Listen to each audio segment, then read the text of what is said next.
C magazine பார்த்தீங்களா? என்ன new difference introduce பண்ணியிருக்காங்க? ஏன்டா காலைல காணோம் டெஸ்ட்டில்? டிஸ்கஷன் ஓடிட்டேன். சரி, ஓகே ஓகே. அது ரெக்கார்டிங் இருக்குது, ஃபாலோ பண்ணிக்கோங்க. ஏதாவது டவுட் இருந்தால் கேளுங்க. சரியா? ப்ரிலிம்ஸ் மெயின்ஸ் ரெண்டாக பிரிச்சுருக்காங்கல்ல. சி இந்த பிபிடி பொறுத்த வரைக்கும் I will just cover the prelims பெர்ஸ்பெக்டிவில் இருக்கிறது பிபிடியில் கவர் பண்ணிடலாம். Thereafter mains perspective I will just start discussing from the PDF itself. சரியா? ஸோ அந்த மேகசினோட பிடிஎஃப்லேருந்து பார்க்கலாம். ஓகேவா? ஸோ ஃபினான்ஷியல் ஸ்டெபிலிட்டி ரிப்போர்ட் ஆர்பிஐயோட இது. ஓகே, ஸோ பைஆனுவல் பேசிஸில் ரிலீஸ் பண்ணுறாங்க. ஸோ என்ன ஆக்சுவலாக மெயினாக அப்படின்னு பார்த்தீங்கன்னாக்கா, the financial stability report, the collective assessment of sub committee of the financial stability and development council FSDCSC on risk to stability of the Indian financial system.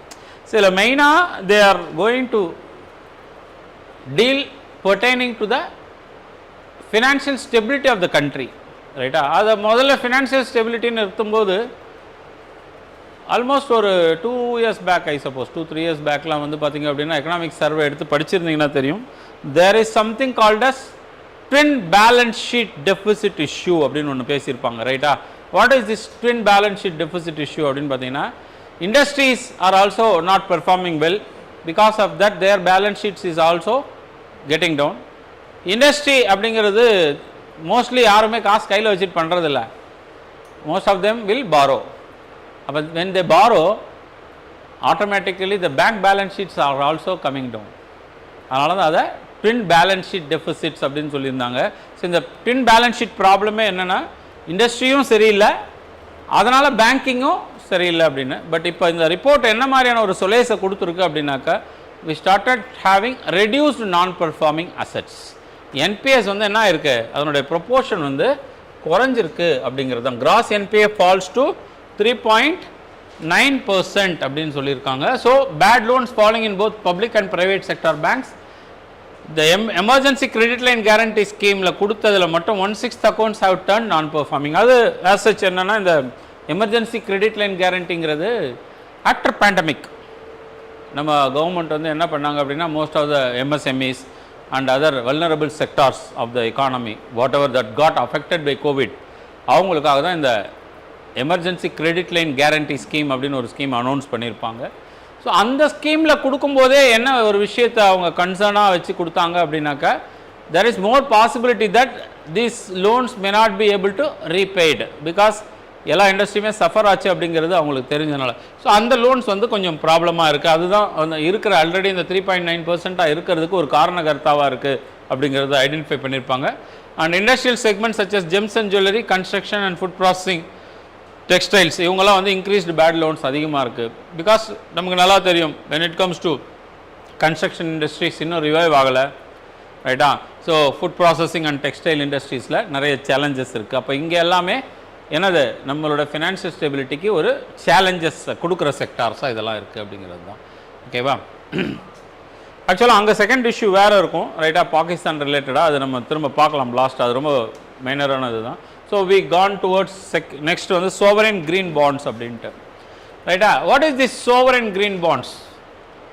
நம்ம ஏற்கனவே இந்த க்ரீன் பாண்ட்ஸ் பற்றி படித்தோம் ஒரு இஷ்யூவில், ரைட்டா? என்ன அப்படின்னா, recently the government wanted to spend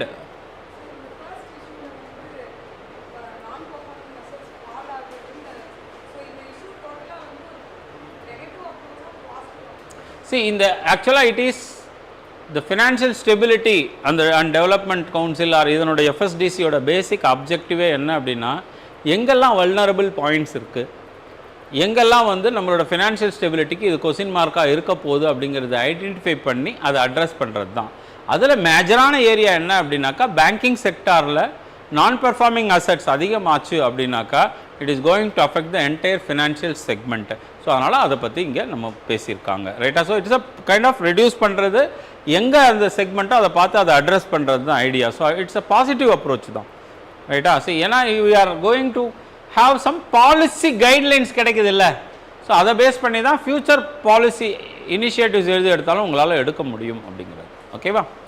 right. இங்கே இந்த க்ரீன் பாண்ட்ஸ் அப்படிங்கிறது வேற ஒன்றும் இல்லை, சோவரன் க்ரீன் பாண்ட்ஸுங்கிறது கவர்மெண்ட் இஷ்யூ பண்ணுற அந்த green bonds. Okay, so it aims at encourage the energy efficiency, reduce the carbon emission and greenhouse gases, and promote the climate resilience and other adaptation, and improve the natural ecosystem and biodiversity. அப்போ என்ன அப்படின்னு பார்த்தீங்கன்னா, if at all the government need to lend or spend money on these green bonds அப்படின்னா இந்த மாதிரி நான் conventional இருக்கு இல்லையா, அதாவது ரினியூவபிள் எனர்ஜி ரிசோர்ஸஸ், ரைட்டா. ஸோ அந்த மாதிரி ஸ்கீம்ஸ்க்கு மட்டும்தான் இப்போ என்ன பண்ண போகிறாங்க, கொடுக்க போகிறாங்க அப்படிங்கிறது தான் இந்த க்ரீன் பாண்டோட அப்ஜெக்டிவ். ரைட். இங்கே யார் யார் இருக்கா அப்படின்னு பார்த்தீங்கன்னா, ministry of environment, forest and climate change, housing and urban affairs, agriculture and farmers welfare, ரைட்டா, ministry of non renewable energy resources and other ministries, இவங்கெல்லாம் சேர்ந்து தான் they are going to form a green financing working committee அப்படின்னு ஒரு committee அமைக்க போகிறாங்க.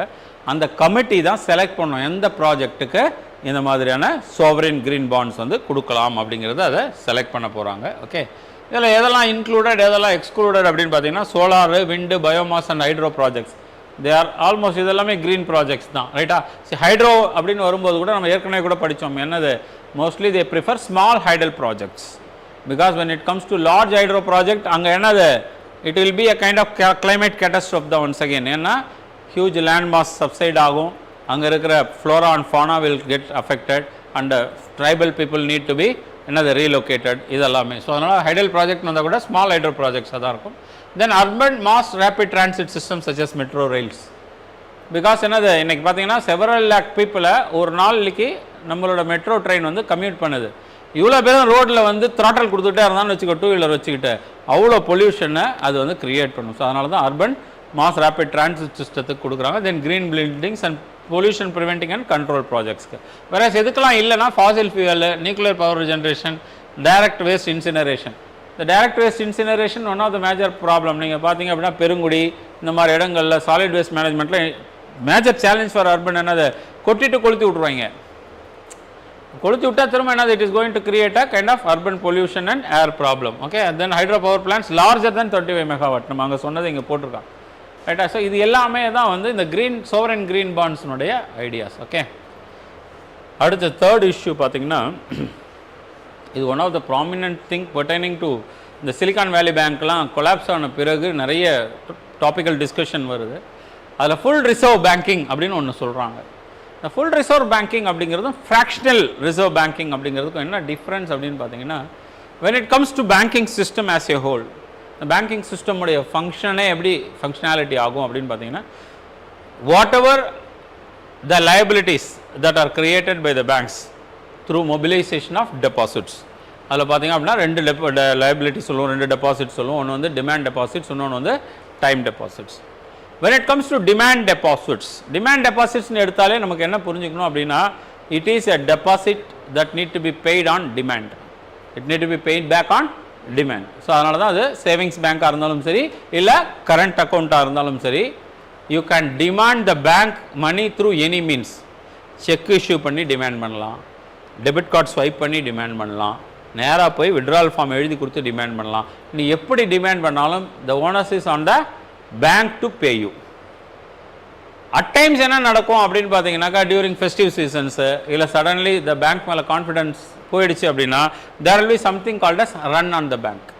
Everyone will go and withdraw the money available with the bank, அதுதான் run on the bank அப்படின்னு, ரைட்டா. ஸோ இந்த மாதிரியான விஷயங்கள் அட்ரஸ் பண்ணுறதுக்காக சரி ஓகே இந்த மாதிரி சடனாக வந்து இவங்க என்ன பண்ணாங்க, சரி ஆட்டோமேட்டிக்காக என்னன்னா whatever the demand deposits are whatever deposit the mobilise, bank என்ன பண்ணுறான்னா whatever the statutory limit that is necessary to maintain as liquid asset அதை மட்டும் மெயின்டைன் பண்ணிவிட்டு மீதி பூரா என்ன பண்ணிடுறான், லென் பண்ணிடுறான். அப்படி லென் பண்ணும்போது due to some reason lend பண்ண அமௌண்ட் திரும்பி வரலனாலோ இல்லை டெபாசிட்டர்ஸ் வந்து கேட்கும்போதோ, if they are not in a position to pay back, then it will create a confusion among the banking system. Banking சிஸ்டமே கொலாப்ஸ் ஆகிறதுக்கும் வாய்ப்பு இருக்குது.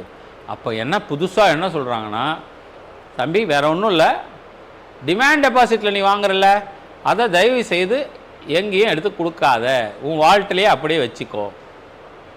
அதையும் தாண்டி நீ அந்த காசு எப்போ வேணால் கேட்குறான்ல அவனுக்கு நீ வந்து ஒரு ட்ரஸ்டி மாதிரி ஒரு சேஃப்கார்டு மட்டுமான இருந்துக்கோ, அவங்ககிட்ட கூட ஒரு காசை வாங்கிக்க. எனது பணத்தை போட்டு வைக்கிறதுக்கு அதுக்கு நான் வீட்டிலே வச்சுக்கிறேடா அப்படின்னு நம்ம சொல்லுவோம். சரி நம்மளை அடுத்தடுத்த கட்டமாக கொண்டு போய் டிஜிட்டல் கரன்சி அது இதுன்னு கொண்டு போய் ஒரு பாயிண்ட்டுக்கு மேலே பணத்தை போட்டு வச்சா அதுக்கு வேறு காசு கொடுக்கணும். Rent for the holding of the money. சரி அப்படி வேணால் வாங்கிக்கோ, ஆனால் என்ன பண்ணாத, தயவுசெய்து அந்த காசை தொடாத. அப்போ என்ன சார் பண்ணுறது? டேர்ம் டெபாசிட்டில் வாங்குறல்ல, அந்த டேர்ம் டெபாசிட்னா என்ன? What is term deposit? It's a contract between the bank and the depositor with a particular time limit, right? 90 days அப்படின்னா 90 days, 365 days 365 days, 444 days 444 days, 5 years 5 years, whatever it is, ரைட்டா? அப்போ இந்த time deposit or term டெபாசிட்டில் வாங்குற amount உனக்கு தெரியும்ல எவ்வளோ நாள் நீ வச்சுக்கலான்ட்டு, because it's already you are in a contract with. அதை மட்டும் நீ என்ன பண்ண, லெண்டிங் பர்பஸ்க்கு யூஸ் பண்ணிக்கோ. This method is what we call it as full reserve system. இதை தான் என்னன்னு சொல்கிறாங்க, ஃபுல் ரிசர்வ் சிஸ்டம் அப்படின்னு சொல்கிறாங்க. But it has its own repercussions. என்னது? 100% ரிசர்வ் பேங்கிங் வேணும். Bank can lend from the time deposit only. Bank are mandated to hold all money that they receive from the demand deposits. Bank simply act as a custodian to the depositors' money and may charge a fee from depositors for service of safekeeping of their money. And current banking system is a fractional reserve banking.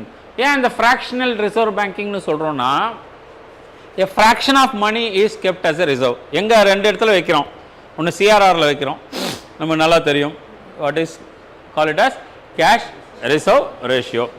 இந்த CRR பொறுத்த வரைக்கும் உன்னோட total net time and demand லயபிலிட்டியில் ஒரு ப்ரொப்போர்ஷனை RBI எடுத்து வச்சிடறா அப்படின்னு சொல்லிட்டா வேறு வழியில் நீ எடுத்து வச்சிருவேன்.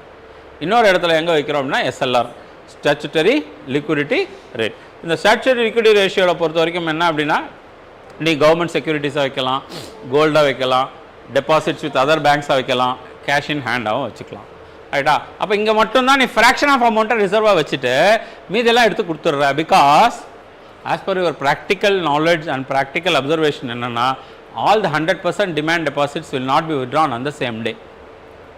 அப்படி ஆக போகிறது இல்லை. ஸோ அப்போ அதனால் அதை ரொட்டேஷனில் விடுறேன், அதனால் you are earning a money. So அது ஆக்சுவலாக கான்செப்ட் வைஸ் இன்வெஸ்ட்மெண்ட்டுக்கு ஹெல்ப் பண்ணுது, ரைட்டா? இட் இஸ் பெனிட்ரேட்டிங் த மார்க்கெட்டோட க்ரோத்துக்கு ஹெல்ப் பண்ணுது. And if at all you are having any liquidity crisis, liquidity crisis adjust பண்றதுக்கோ ஃபேஸ் பண்றதுக்கோ we have several instrument also available. என்னது? we are having something called as marginal standing facility. MSFல நீ போயிட்டு உன்னோட total CRRல ஒரு பார்ட்டை எடுத்து திரும்பவும் உன்னோட லிக்விடிட்டி ப்ராப்ளத்தை சால்வ் பண்ணிக்கலாம், ரைட்டா? ஸோ அப்போ இந்த மாதிரி இருக்கும் பொழுது இது ஒரு ஐடியாவாக சொல்லியிருக்காங்களே கண்டி there is a controversy surrounding this. So இது எந்த அளவுக்கு சேஃப் அப்படிங்கிறது. So to ensure that banks can meet redemption demands from the depositors, avoid the risk of bank run situation and preventing artificial money supply in the market. இதுக்காக தான் இதை suggest பண்ணுறாங்க, okay? But fractional back deposits are required to be available for withdrawal. Bank only need to keep a specific amount of cash on hand and can create loans from money you deposit. Fractional reserve work to expand the economy by freeing capital for lending. Yes, obviously இது என்னது? It is freeing the capital for lending. Otherwise அதுக்கு நம்ம வீட்டிலே வச்சுக்கலாம். இந்த purpose of banking நம்ம nationalisation அப்போ பார்க்கும்போது சொல்லியிருப்போம். என்னது? ஒரு மெயின் ரீசன் வந்து மாஸ் பேங்கிங் டு கிளாஸ் பேங்கிங்லேருந்து மாஸ் பேங்கிங் மாற்றணும் அப்படிங்கிறது ஒரு ரீசனாக இருந்திருக்கும். இன்னொரு முக்கியமான ரீசனே கேபிட்டல் ஃபார்மேஷன் சொல்லியிருப்போம். எதுக்கு கேபிட்டல் ஃபார்மேஷன்னா, நீங்கள் யோசிச்சு பாருங்களேன், அரிசி பானையிலையோ அல்மைராலையோ இல்லை வேற எங்கேயோ இருந்த பணம் பூரா சிஸ்டத்துக்குள்ளே வந்தது லெண்ட் பண்ணும்போது கேபிட்டலாக மாறுச்சு. கேபிட்டலாக மாறினதுனால எக்கனாமிக் க்ரோத் நடந்தது. ஸோ சைக்ளிக்கல் எஃபெக்ட், ரைட்டா? ஸோ அதனால தான் வளர்ச்சி அடைஞ்சது. இது எல்லாமே திரும்ப அங்கேயே இருந்திருந்தால் என்ன இருக்கும்? அப்போ திரும்ப என்ன ஆகும்? ரிவர்ஸ் தான். ஃபுல் ரிசர்வ் சிஸ்டம் போயிடலாம் அப்படின்னு சொல்லி நீ காசு கொடுத்து வச்சுன்னா நான் வேறு காசு கேட்பேன்னு சொன்னேன்னு வச்சுக்கேன், அதெல்லாம் தேவையில்லை, நான் என் வீட்டில் வச்சுக்கிறேன், உன்ட்டு எது கொடுத்துட்டு அதுக்கு வேறு காசு தரணுமா அப்படின்னு நம்ம கேட்போம், ரைட்டா? ஸோ இது மாதிரி அப்ரிஹென்ஷன்ஸ்லாம் இருக்குது இந்த மெத்தடில் அப்படிங்கிறாங்க, ஓகே? அடுத்து நபார்ட். நபார்ட் பொறுத்த வரைக்கும் வந்து பார்த்தீங்க அப்படின்னா, it is a refinancing agency, okay? came into existence since 12th July 1982. Sivaraman committee அப்படின்னு ஒரு கமிட்டி சொல்லி தான் வச்சுருப்பாங்க. It started as subsidiary of Reserve Bank of India. RBIயோட சப்சிடரி ஆரம்பிச்சிருப்பாங்க. லேட்டர் இட் பிகம் அட்டானமஸ் பாடியாக மாற்றிருப்போம். ஸோ இந்த agriculture credit functions of RBI and refinance functions of agriculture refinance and development corporation ARDCA தான் NABARD, national bank for agriculture and rural development அப்படின்னு சொல்லி மாற்றிருப்போம். Because இவங்க வந்து one of the major agency pertaining to agriculture credit as well as rural development. நிறைய innovative measures பண்ணியிருக்காங்க, like Kisan credit card ரைட்டா, இந்த மாதிரி நிறைய விஷயங்கள் அவங்க சப்போர்ட் பண்ணியிருக்காங்க. அதே மாதிரி இன்ஸ்டிடியூஷனல் கிரெடிட் வரும்போது வந்து ரீஃபினான்சிங் ஃபெசிலிட்டி நிறைய விஷயங்களுக்கு கொடுத்துருக்காங்க. ரூரல் டெவலப்மெண்ட்டுக்கான சப்போர்ட் சிஸ்டம் நிறைய பண்ணியிருக்காங்க. ஸோ நபார்டு வந்து one of the prominent thing in இந்தியாவில் ஒரு ரீஃபினான்ஸ் சப்போர்ட் மட்டும் இல்லாமல் ரூரல் டெவலப்மெண்ட்டுக்கு one of the major agency வந்து நபார்டு அப்படின்னு நம்ம சொல்லலாம் ரைட்டா. So they created district level credit plans, they supervises the cooperative banks and regional rural banks and help them to develop sound banking practices like core banking solution கொண்டு வர்றதுக்கு. Because சி when it comes to nationalized banks, இப்போ இன்றைக்கி கூட வந்து nationalised பேங்க்ஸை ஏன் அமல்கமேட் பண்ணோம், இன்றைக்கி வந்து வெறும் 12 பேங்க் தான் scheduled commercial banks that is இந்த பப்ளிக் செக்டார் இருக்குது அப்படின்னு பார்த்தீங்கன்னா மெயின்லி பிகாஸ் ஆஃப் என்னது டெக்னாலஜி க்ரோத் அப்படிங்கிறது ரொம்ப தேவையாக இருக்குது. And we need to compete with the other multinational company banks as well as private banks. அப்போ நீங்கள் ஃபார் எக்ஸாம்பிள் ஒரு கேஷ் டெபாசிட் மெஷின் வாங்கி வைக்கணும்னாலே it's a technology intensive material and it is capital intensive also. அப்போ cooperative சொசைட்டிஸ்க்குலாம் எந்த ஒரு விஷயம் பண்ணணும்னாலும் they don't have technology at their disposal. அப்போ இங்கே யார் வேலை பார்க்குறா அப்படின்னு பார்த்தீங்கன்னா நபார்டு வந்து சப்போர்ட் சிஸ்டம் கொடுக்குறாங்க. ஓகேவா? So, acting as implementing agency for central government schemes, providing training to handicraft artisan and marketing support கொடுக்குறாங்க. அண்ட் வேரியஸ் இன்டர்நேஷ்னல் பார்ட்னர்ஷிப் வச்சுட்டு அவங்களுடைய அஃபிலியேட்டட் ப்ராஜெக்ட்ஸையும் இவங்க வந்து இம்ப்ளிமெண்ட் பண்ணுறாங்க. தட் இஸ் ரூரல் டெவலப்மெண்ட்டில் யார் நபார்டு. தென் நான் சொன்ன மாதிரி Kisan credit card scheme for farmers, RuPay Kisan cards, tribal development programme, climate resilient agriculture and umbrella programme for natural resource management, இது எல்லாமே நபார்டுனுடைய ஆக்டிவிட்டீஸ் ரைட்டா. ஸோ நபார்டு அப்படிங்கிறது ஒரு one of the prominent agency in India pertaining to rural development and agriculture development. Okay, இந்த name scheme அப்படிங்கிறது வேறு ஒன்றும் இல்லை, non resident Keralite affairs assisted and mobilised employment. இது வேறு ஒன்றும் இல்லை, after pandemic and global recession இந்த மாதிரி வரும்பொழுது கேரளாவிலிருந்து தட் இஸ் வெளிநாட்டுக்கு போய் வேலை செய்தவர்கள் வேலை இழந்துட்டு திரும்ப கேரளாக்கே வராங்க அப்படின்னு வைங்களேன், அவங்கள ரீசெட்டில்மெண்ட் பண்ணுறதுக்கான ஸ்கீம் தான் இந்த நேம் ஸ்கீம் ரைட்டா. இது கேரளா கவர்மெண்ட்னோட ஸ்பெஷல் இனிஷியேட்டிவ் ரைட்.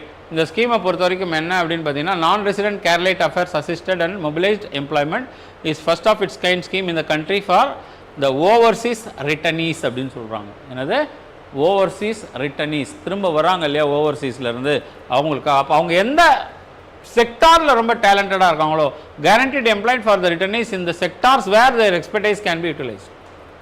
இப்போ அவன் வந்து ஒரு மெக்கானிக்கல் இன்ஜினியரிங்கில் இருந்திருந்தான்னா அவனுக்கு அதுக்குரிய ஜாப் ஆப்பர்ச்சுனிட்டி, அதுக்குரிய ஸ்கில் செட்டை கொடுத்து அதுக்குரிய சப்போர்ட் கொடுக்குறது ரைட்டா. ஸோ லைவ்லிஹுட் ஆப்பர்ச்சுனிட்டிஸ் அவங்களுக்கு ஏற்படுத்தி கொடுக்குறது and economically integrating the returnees into the state's industrial செக்டாரில் எக்கனாமிக்கலாக integrated. Because we all very well know that Kerala தான் கல்ஃப்னா கேரளா, கேரளானா கல்ஃபு போனால் நேராக கேரளாவில் தான் வந்து இறங்கும் ரைட்டா. ஸோ அப்போ அந்த அளவுக்கு இருந்தது. இப்போது ஜாப் ஆப்பர்ச்சுனிட்டிஸ் குறையுது, இல்லை அங்கே வேலை இல்லைன்னு திரும்பி வந்தாங்கன்னா அவங்கள சேஃப்கார்ட் பண்ணுறதுக்கான அந்த முயற்சியில் அந்த கவர்மெண்ட் ஈடுபட்டிருக்காங்க. ஸோ கிட்டத்தட்ட 5 crore rupees by the state government to pilot the project this financial year. They created a dedicated portal called as NORKA portal சரியா. ஸோ இதில் போய் ரிஜிஸ்டர் பண்ணிவிட்டு உங்களுக்கு தேவையான அந்த ஜாப் அப்படிங்கிறத நீங்கள் தேடிக்கலாம் ரைட்டா. If it is suitable for you can apply for a job அப்படிங்கிறது. ஓகே, தென் ட்ரவுட் ஃபார்மிங், இது வேறு ஒன்றும் இல்லை, ஜம்மு காஷ்மீர் ரீஜனில் அதாவது நார்த் அமெரிக்காவில் ஸ்விஃப்டாக ஃப்ளோ ஆகிட்டு இருக்கிற ரிவரில் தான் இந்த ட்ரவுட் அப்படிங்கிற இந்த ஃபிஷ்ஷஸ் வந்து வளருமா ரைட்டா. ஸோ அப்படிப்பட்ட அந்த ட்ரவுட்ஸ் வந்து ஆல்ரெடி இந்தியாவில் நம்ம வி ஸ்டார்டட் க்ரோயிங். ஸோ அந்த மாதிரியான கல்டிவேஷன் பற்றின அதாவது ட்ரவுட் ஃபார்மிங் அப்படிங்கிறது பற்றி தான் இங்கே இந்த டீல் பண்ணுது. Okay, so it is a farming the trout variety of fishes in India. High altitude areas in the Himalayas are preferred as a cool environment is ideal condition for these trouts. So அங்கே Himalayan region தான் மெயினாக வந்து அதுக்கு support பண்ணுது அந்த droughts வளர்கிறதுக்கு ரைட்டா. So அப்போ காஷ்மீர், ஹிமாச்சல், உத்தரகண்ட், சிக்கிம், அருணாச்சல் இந்த ரீஜனில் தான் we can see that trout farming அப்படின்றாங்க. So native to cold water streams in north America. So introduced in other continents for sports fishing and aquaculture. The fish only survive in fast flowing and nutritious streamஸில் மட்டும்தான் அது வளருமா. But still ponds and other ஏரியாஸ்லையும் வந்து அதை cultivate பண்ணுறதுக்கான முயற்சியிலையும் ஈடுபட்டுருக்காங்க. Okay, so the government is offering subsidies to set up the recirculating aquaculture system, a technology that is uses underground water to create in-house ponds for trout farming. Right? Then NAFED and NCCF. இதெல்லாம் பார்த்தீங்க அப்படின்னா these organizations are normally untouched or unconsidered or unfocused சொல்லலாம். ஆனால் எப்பயுமே எல்லாருமே எல்லா நேரத்துலையும் ஃபோக்கஸாக எல்லாமே இருக்கணும்னு அவசியம் இல்லைல்ல.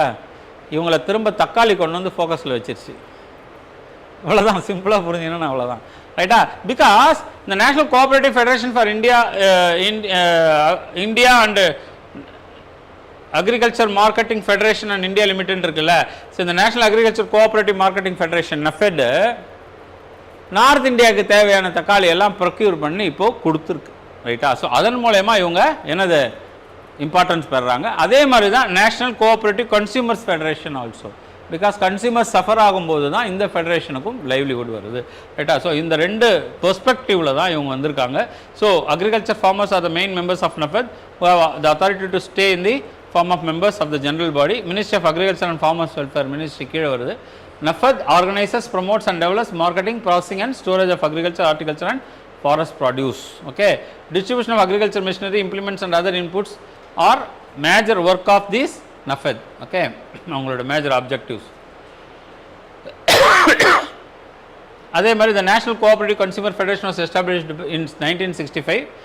Ministry of Consumer Affairs கீழே வருது. அப்போ இது ரெண்டுத்துக்குமே ரெண்டு டிஃப்ரெண்ட் மினிஸ்ட்ரி. அங்கே யார்? அக்ரிகல்ச்சர் அண்ட் ஃபார்மர்ஸ் வெல்ஃபேரு, இங்கே consumer affairs and public distribution system. Okay, so இது வந்து multi state cooperative society. It helps to undertake purchase, sale and supply of different consumer products. Also undertaken development of infrastructure and other construction activity. மெயினாக இவங்க நியூஸில் வந்ததுக்கு reason நான் சொன்னது தான். எது? டொமேட்டோவுடைய ப்ரைஸ் 200 rupeesலாம் போன போது சவுத் அண்ட் வெஸ்ட்டில் இருந்து இந்த டொமேட்டோஸை ப்ரொக்யூர் பண்ணி NAFED மூலயமா தே ஸ்டார்டட் செல்லிங் இந்த நார்த் இந்தியா. ஸோ அதனால தான் இந்த ஆர்கனைசேஷன் ரெண்டுமே வந்து they got attention now. Okay, and இது ஸ்டாண்ட் பை அரேஞ்ச்மெண்ட் அப்படிங்கிறது நான் சொன்ன மாதிரி financial assistance to low income countries with short term balance of payment needs. இது நமக்கு நல்லா தெரியும்.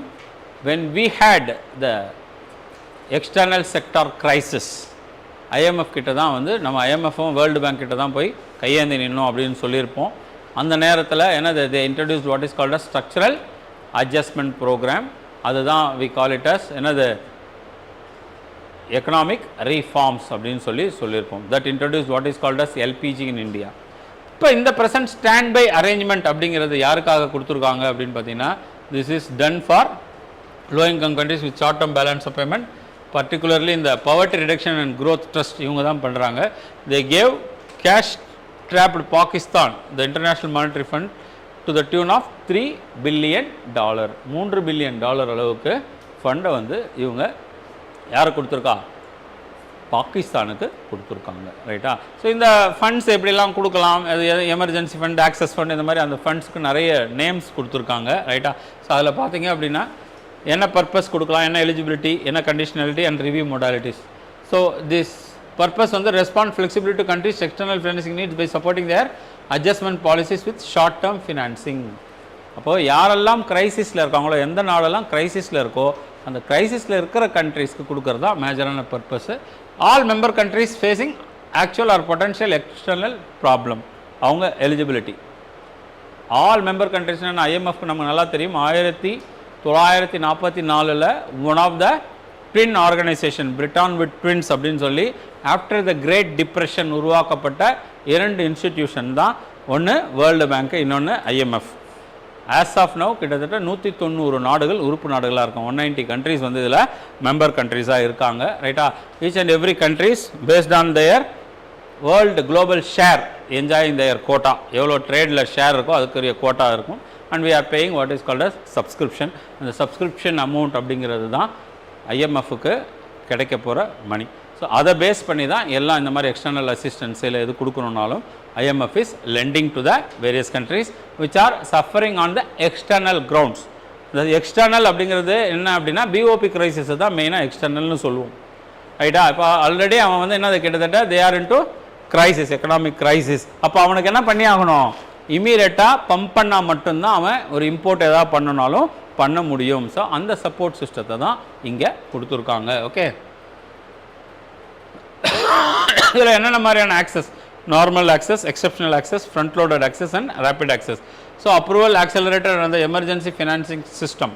ஸோ இது வந்து ரேபிட் ஆக்சஸ் மெத்தடில் தான் கொடுத்துருப்பாங்க. பிகாஸ் என்னது, they are into emergency credit need யார் பாகிஸ்தான். ஸோ கேஷுவல் மெத்தடில் கொடுத்துருக்க முடியாது. ஓகே. அண்ட் IMF வந்து 44ல் எஸ்டாப்ளிஷ் பண்ணாங்க, நமக்கு தெரியும். 190 நாடுகள். Headquarters is in Washington டிசியில் இருக்குது. ஓகே. ஸோ ஏன்னா இவங்க எப்படி இது மேனேஜ் பண்ணுறாங்க அப்படிங்கிறது day to day work of IMF வந்து கிட்டத்தட்ட 24 மெம்பர் எக்ஸிக்யூட்டிவ் போர்டு தான் டே டு டே அஃபேர்ஸை பண்ணுறாங்க. So managing director is head of the IMF staff and chair of the executive board. He or she is assisted by 4 deputy managing directors. Right? The IMF resources mainly come from money that countries pays as their capital subscription. அதுதான் நம்ம quotas அப்படின்னு சொல்கிறோம்.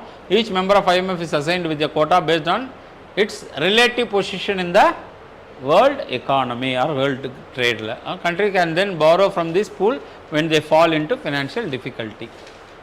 Okay. So these are all the topics pertaining to another economics, that to prelims perspective என்னங்கிற மாதிரி கொடுத்துருக்காங்க. Okay.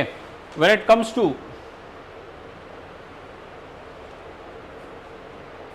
Mains perspective அப்படின்னு எடுத்துக்கிட்டிங்கன்னா இந்த டாபிக் வைஸ் நம்ம போயிடலாம்.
என்ன இருக்குது first topic? Yes, dispute settlement system. Sir when it comes to WTO அப்படிங்கிற இந்த ஆர்கனைசேஷன் இன்னைய வரைக்கும் ரொம்ப லைவாகவும் still it is having its validity in the global trade or market. அப்படின்னா அதுக்கு முக்கியமான காரணம் என்ன அப்படின்னு பார்த்தீங்கன்னாக்கா WTO is always sticking on to something called as we can solve any issue through negotiations and each and every member has equal rights in the organization.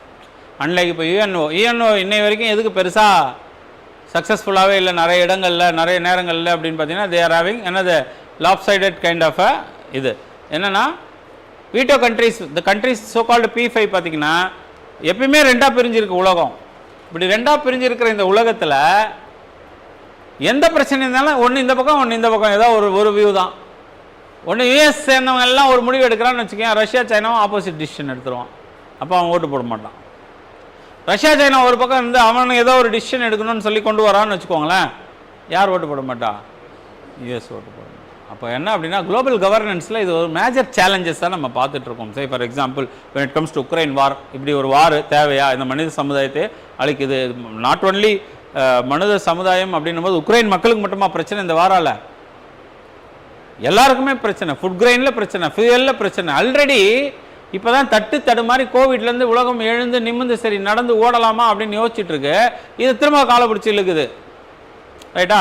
அப்போ இந்த மாதிரியான ஒரு விஷயத்தில் WTO மாதிரியான ஆர்கனைசேஷன் பார்த்தீங்கன்னா it is having a huge say in the global trade.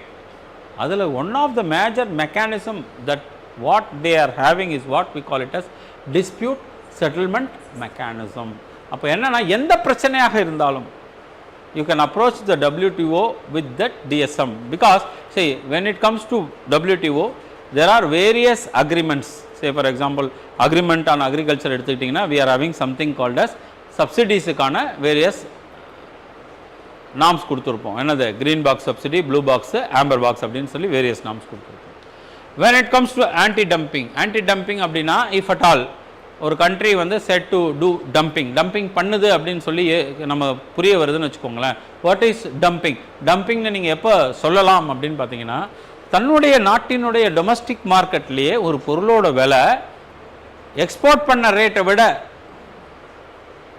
அவன் வந்து அதிக விலைக்கு விற்கிறான், நம்ம நாட்டுக்கு கம்மியாக விற்கிறான், அவன் நாட்டில் அதிக விலைக்கு விற்கிறான்னா அவன் என்ன நினைக்கிறான்னா அவன் நாட்டு பொருளை பூரா நம்ம நாட்டில் கொண்டு வந்து டம்ப் பண்ண போகிறான் அப்படின்னு அர்த்தம். சரியா? அப்போ என்ன அர்த்தம்னா, என் நாட்டில் 10 ரூபாய்க்கு விற்கிற அதே பொருளை உன் நாட்டில் 12 ரூபாய்க்கு விற்றுட்டு இருக்க. அப்போ நீ என்ன பண்ண நினைக்கிற, அந்த பொருளை பூரா என் நாட்டில் டம்ப் பண்ணிடணும்னு நினைக்கிற. அப்போ இங்கே என்ன ஆகும் அப்படின்னா, அங்கே 12 ரூபாய் விற்கிற பொருள் இங்கே 10 ரூபாய்க்கு எடுத்துகிட்டு வந்து விற்கிறான்னும் போது நம்மளோட டொமஸ்டிக் மேனுஃபேக்சர் இருக்காங்கல்ல, தே வில் கெட் அஃபெக்டட். அதனால் we can put what is called as anti dumping duty. அப்படி நீ ஆன்டி டம்பிங் டியூட்டி ஸ்லாப் பண்ண உடனே அவன் எக்ஸ்போர்ட் பண்ணியிருப்பான்ல, இங்கே அவன் வாரி சுற்றின்னு நேராக டிஎஸ்எம் கிட்ட போகலாம். என்னது டிஸ்பியூட் செட்டில்மெண்ட் மெக்கானிசம்? இல்லை நான் டம்ப்லாம் பண்ணலை. யார் சொன்னா அப்படி? என்னது என் நாட்டில் அது 8 ரூபாய்க்கு தான் நாங்கள் விற்றுட்ருக்கோம், 10 ரூபாலாம் கிடையாது. சரி 8 ரூபா இல்லை 12 ரூபானா 14 ரூபாய்க்கு தான் விற்கிறோம், ஏதோ ஒன்று. ரைட்டா? ஸோ இந்த மாதிரி ஏதோ ஒரு விஷயத்தை அவன் என்ன பண்ணணும், ப்ரூவ் பண்ணணும். அப்படி ப்ரூவ் பண்ணுறதுக்கான ஆர்கனைசேஷன் தான் இந்த டிஸ்பியூட் செட்டில்மெண்ட் மெக்கானிசம் அப்படின்னு சொல்லி. ஓகேவா? ஏன் ஓப்பன் ஆகலன்னு தெரியலையே.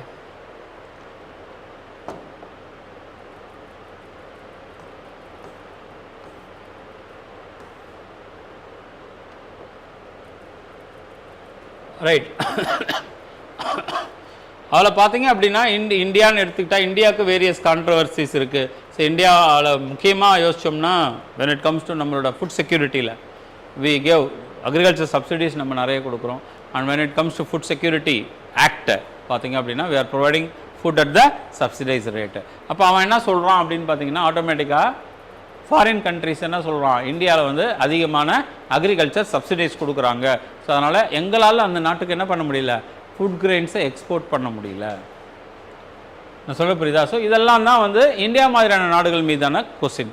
அதே மாதிரி ரீசெண்ட் பாஸ்டில் என்ன பிரச்சனை அப்படின்னா, யுனைடெட் ஸ்டேட்ஸ் ஆஃப் அமெரிக்கா இந்த மெக்கானிசத்துலேருந்து என்ன பண்ணிட்டான், வெளியே போயிட்டான். நான் வரல, இது வந்து சரி வர மாட்டேங்குது அப்படின்னு சொல்லி அவன் ஒத்துக்க மாட்டேன் அப்படின்னு சொல்லிட்டான். ஸோ அப்போ இதனுடைய ரீஃபார்ம்ஸ் பற்றி தான் இது பேசுது. எப்படி வந்து ப்ராப்பராக இந்த டிஸ்பியூட் செட்டில்மெண்ட் மெக்கானிசம் கொண்டு வரணும், அதுக்குரிய ஆர்பிட்ரேஷன் எப்படி நடக்கணும், அதுக்குரிய ஆர்கியூமெண்ட் பண்ணுறதுக்கான எக்ஸ்பர்ட்ஸ் எப்படி இருக்கணும். So each and every country is having their view point.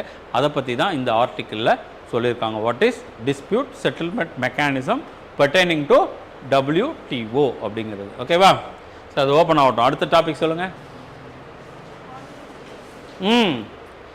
இப்போ இந்த ஆன்லைன் கேமிங் அப்படின்னு இருக்கு இல்லையா, இந்த ஆன்லைன் கேமிங் பொறுத்த வரைக்கும் பார்த்தீங்க அப்படின்னா combined annual growth rate annual gaming வந்து தாறுமாறாக போயிட்டுருக்கு. And it may reach 5 billion அளவுக்கு கூட ரீச் ஆகும் அப்படிங்கிற அளவுக்கு அதனுடைய என்னது ஸ்கேல் அப் ஆகுது அப்படின்னு சொல்கிறாங்க. But we all very well know that இந்த online gaming has its own social as well as economical problems. ஏன் சோஷியல் அண்ட் எக்கனாமிக்கல் ப்ராப்ளம்ஸ் அப்படின்னா, இந்தியாவை பொறுத்த வரைக்கும் ப்ராப்பரான ரெகுலேட்டரி மெக்கானிசம் இந்த ஆன்லைன் கேமிங்க்கு கிடையாது. ரைட்டா? இந்த ஆன்லைன் கேமிங் கம்பெனிஸ் இருக்காங்க இல்லையா, whomsoever coming into picture, they are not properly regulated first. ரெண்டாவது என்ன அப்படின்னா, it is not protecting the பிளேயர்ஸை ப்ரொடெக்ட் பண்ணுறது இல்லை. அட் டைம்ஸ் என்னது அப்படின்னா மிஸ்லீட் பண்ணி கொண்டு போய் in majority of the cases the players are incurring huge loss. அப்போ பிளேயர்ஸ்க்கான ப்ரொடெக்ஷன் அப்படிங்கிற மெக்கானிசம் கிடையாது. ரெண்டாவது என்னென்னா, இது மிஸ்லீட் பண்ணி சின்ன குழந்தைங்களை கைண்ட் ஆஃப் போர்னோகிராஃபி இந்த மாதிரியான விஷயங்களுக்கு கூட லீட் பண்ணி கொண்டு போயிடுது. அப்படின்னும் போது அங்கே ஒரு ப்ரொடெக்ஷன் அப்படிங்கிறது பேரண்டல் கைட்லைன்ஸோ இல்லை ப்ரொடெக்ஷனோ அப்படிங்கிறது ப்ராப்பராக இல்லை. அப்போது ஈவன் தோ மெய்டி வந்து அதுக்கான வேரியஸ் இனிஷியேட்டிவ்ஸ் எடுத்து கைட்லைன்ஸ் கொடுத்துருந்தாலும் இந்த ஆன்லைன் கேமிங்கை பொறுத்த வரைக்கும் இன்னுமே ஒரு சேஃபஸ்டான ஒரு ஜோனாக அது இல்லை. இப்போ அதை எப்படியெல்லாம் வே ஃபார்வர்ட் கொண்டு போகலாம் அப்படின்னும் பொழுது எனது வேரியஸ் கைட்லைன்ஸ் அதுக்கு கொண்டு வரணும், ரெகுலேட்டரி கமிட்டிஸ் இருக்கணும், செல்ஃப் ரெகுலேட்டரி மெக்கானிசம் க்ரியேட் பண்ணணும். Those who are involving in online gaming creation, because இது ஒரு பக்கம் it has its own positives. ஏன்னா ஹியூஜ் எம்ப்ளாய்மெண்ட் ஆப்பர்ச்சுனிட்டி இது க்ரியேட் பண்ண போகுது. ரைட்டா? அப்போ ஹியூஜ் எம்ப்ளாய்மெண்ட் ஆப்பர்ச்சுனிட்டி நான் கேம் க்ரியேட் பண்ணுறவன். இப்போ ஆன்லைன் கேமிங்னா you need not to think only about இந்த வாட் டு சே இந்த ரம்மி மாதிரி, ஆன்லைன் ரம்மி மாதிரி இந்த மாதிரி கேம்பிளிங் மட்டும்தான் ஆன்லைன் கேமிங்னு இல்லை. ஆன்லைன் கேமிங் அப்படிங்கிறது as an industry is a very big industry. ஏன்னா அது சாஃப்ட்வேர் இருக்குல்ல, அந்த சாஃப்ட்வேர் கிரியேட் பண்ணி இப்போ இந்த டெம்பிள் ரன்னு வச்சுக்கோங்களேன், டைம் தான் தின்னுது, பட் இது வந்து மணியவோ வேறு எதையோ தின்னலன்னு வச்சுக்கோங்களேன். அப்போ gaming as a software create பண்ணுறதுங்கிறதே பெரிய industry. It is going to give you huge employment opportunity. அதில் எந்த செகண்டரி தாட்டும் கிடையாது. இது கேம்லிங் மாதிரியோ இல்லை பெட்டிங் மாதிரியோ போகும்பொழுது தான் நிறைய சூசைட்ஸ் நடக்குது, நிறைய பேர் வந்து ட்ராப் ஆயிடுறாங்க, மிஸ்லீட் பண்ணப்படுறாங்க அப்படிங்கிற அந்த விஷயத்துக்குள்ளே அது போகுது. ஓகேவா? அதுதான் ஆன்லைன் கேமிங் பற்றி கொடுத்துருப்பாங்க. அடுத்து third, yes, India UAE trade relations பொறுத்த வரைக்கும் என்ன அப்படின்னு பார்த்தீங்கன்னா, நமக்கே ஒரு ஆச்சரியத்தக்க ஒரு விஷயமா இருக்கும். என்னென்னா, இந்தியா தேர்ட் லார்ஜஸ்ட் ட்ரேடிங் பார்ட்னராக யுஏஇ இந்தியாவுக்கு இருக்கும். ரைட்டா? மேஜர் செகண்ட் இம்போர்ட்டிங் கண்ட்ரியாக இருக்கும் யுஏஇ கிட்ட இருந்தால். யுஏஇக்கு நம்ம செகண்ட் லார்ஜஸ்ட் ட்ரேடிங் பார்ட்னராக இருக்கும் இந்தியாவை பொறுத்த வரைக்கும். இந்தியாவிலேருந்து நிறைய விஷயங்கள் யுஏஇக்கு எக்ஸ்போர்ட் ஆகுது, யுஏஇலேருந்து சில விஷயங்கள் இந்தியாவுக்கு இம்போர்ட் ஆகுது. And fourth largest investor in India UAE வந்து எஃப்டிஐ வருது இல்லையா, அதில் ஃபோர்த் லார்ஜஸ்ட் இன்வெஸ்டர் இன் இந்தியாவாக யுஏஇ இருக்குது. இதெல்லாம் தாண்டி இப்போ எதுக்குடா நியூஸில் வந்தது அப்படின்னு பார்த்தீங்க அப்படின்னா, நம்மளோட செட்டில்மெண்ட்ஸ் பெர்டைனிங் டு ட்ரேட் இருக்கு இல்லையா, இந்த செட்டில்மெண்ட்டை we wish to have it in rupee and dirham அப்படிங்கிற அந்த இதில் வந்து நம்ம பண்ணிக்கலாம். பிகாஸ் நமக்கு தெரியும் already we started talking about what is called as internationalization of Indian currency அப்படின்னு சொல்லி. ஸோ எங்கெல்லாம் கரன்சி ஸ்வாப்போ இல்லை எங்கெல்லாம் வந்து இப்போ இந்தியா கரன்சி வச்சு செட்டில்மெண்ட் பண்ணலாமோ இல்லை வாஸ்ட்ரோ ஆர் நாஸ்ட்ரோ அக்கௌண்ட் யூஸ் பண்ணி எங்கெல்லாம் பண்ணலாமோ அங்கெல்லாம் ஆல்ரெடி பண்ணிகிட்டு இருக்க மாதிரி யுஏஇ கூட இந்தியா இஸ் பிளானிங் ஹேவிங் என்னது கரன்சி செட்டில்மெண்ட் அக்ரிமெண்ட்டு. ஸோ அந்த கரன்சி செட்டில்மெண்ட் அக்ரிமெண்ட் படி என்ன அட்வான்டேஜ், என்ன அப்ரிஹென்ஷன், ஏன்னா அட்வான்டேஜஸ் நிறைய இருக்குது. என்னது, நம்ம வாலட்டிலிட்டி ஆஃப் டாலர்லாம் நடக்கும்போது நம்ம கரன்சியோட டிமாண்ட் அதிகமாக இருக்க போகிறது இல்லை, because we are settling in Indian currency. Remittances வரும்போதும் பார்த்திங்க அப்படின்னா இந்தியன் அங்கே வேலை செய்கிறவன் இங்கே ரெமிட் பண்ணும்போது இந்தியன் கரன்சியில் ஈஸியாக கன்வெர்ட் பண்ணிக்கலாம். அப்போ ஆட்டோமேட்டிக்காக ருப்பி திர்ஹாம் அப்படிங்கிற இந்த டிரான்சாக்ஷன் நடக்கும், டிரான்சாக்ஷன் காஸ்ட் கம்மியாகலாம். இதெல்லாம் மேஜர் அட்வான்டேஜஸ். டிஸ்அட்வான்டேஜஸ் சிலது இருக்க தான் செய்யுது. ஏன்னா இப்போ டாலர் அப்படிங்கிறது வந்து வர ஆரம்பிச்சுன்னா அவனோட ஃபோரெக்ஸ் ரிசர்வில் ஆட் ஆகும். Will be having other current account deficit நீ அட்ரஸ் பண்ணோம் அப்படின்னா டாலர் எடுத்து அட்ரஸ் பண்ணலாம். இந்த மாதிரியான விஷயங்கள் வரும்பொழுது it will have a concerns also அப்படிங்கிறது தான் அந்த ஆர்டிக்கிளில் நமக்கு கொடுத்துருந்தாங்க. ஓகே, அடுத்து என்ன, பெருசாக டச்சப் பண்ணது போலது, எவ்வளோ நேரமாக ஃபினிஷிங் டச்சிங் கொடுத்துட்டே இருக்கு. எஸ், இந்த fiscal deficit, the problem associated with large fiscal deficit. இந்தியாவில் வந்து இன்னைக்கு கிட்டத்தட்ட ஐ ஹோப் 5.9%டா 5.9% வந்து ஃபிஸ்கல் டெபிசிட் இருக்குது அப்படின்னு நம்ம சொல்கிறோம். ரைட்டா? ஸோ ஃபிஸ்கல் டெபிசிட்னாலே முதல்ல நமக்கு தெரிஞ்சுக்க வேண்டியது என்ன அப்படின்னு பார்த்தீங்கன்னாக்கா, it is all about government borrowings.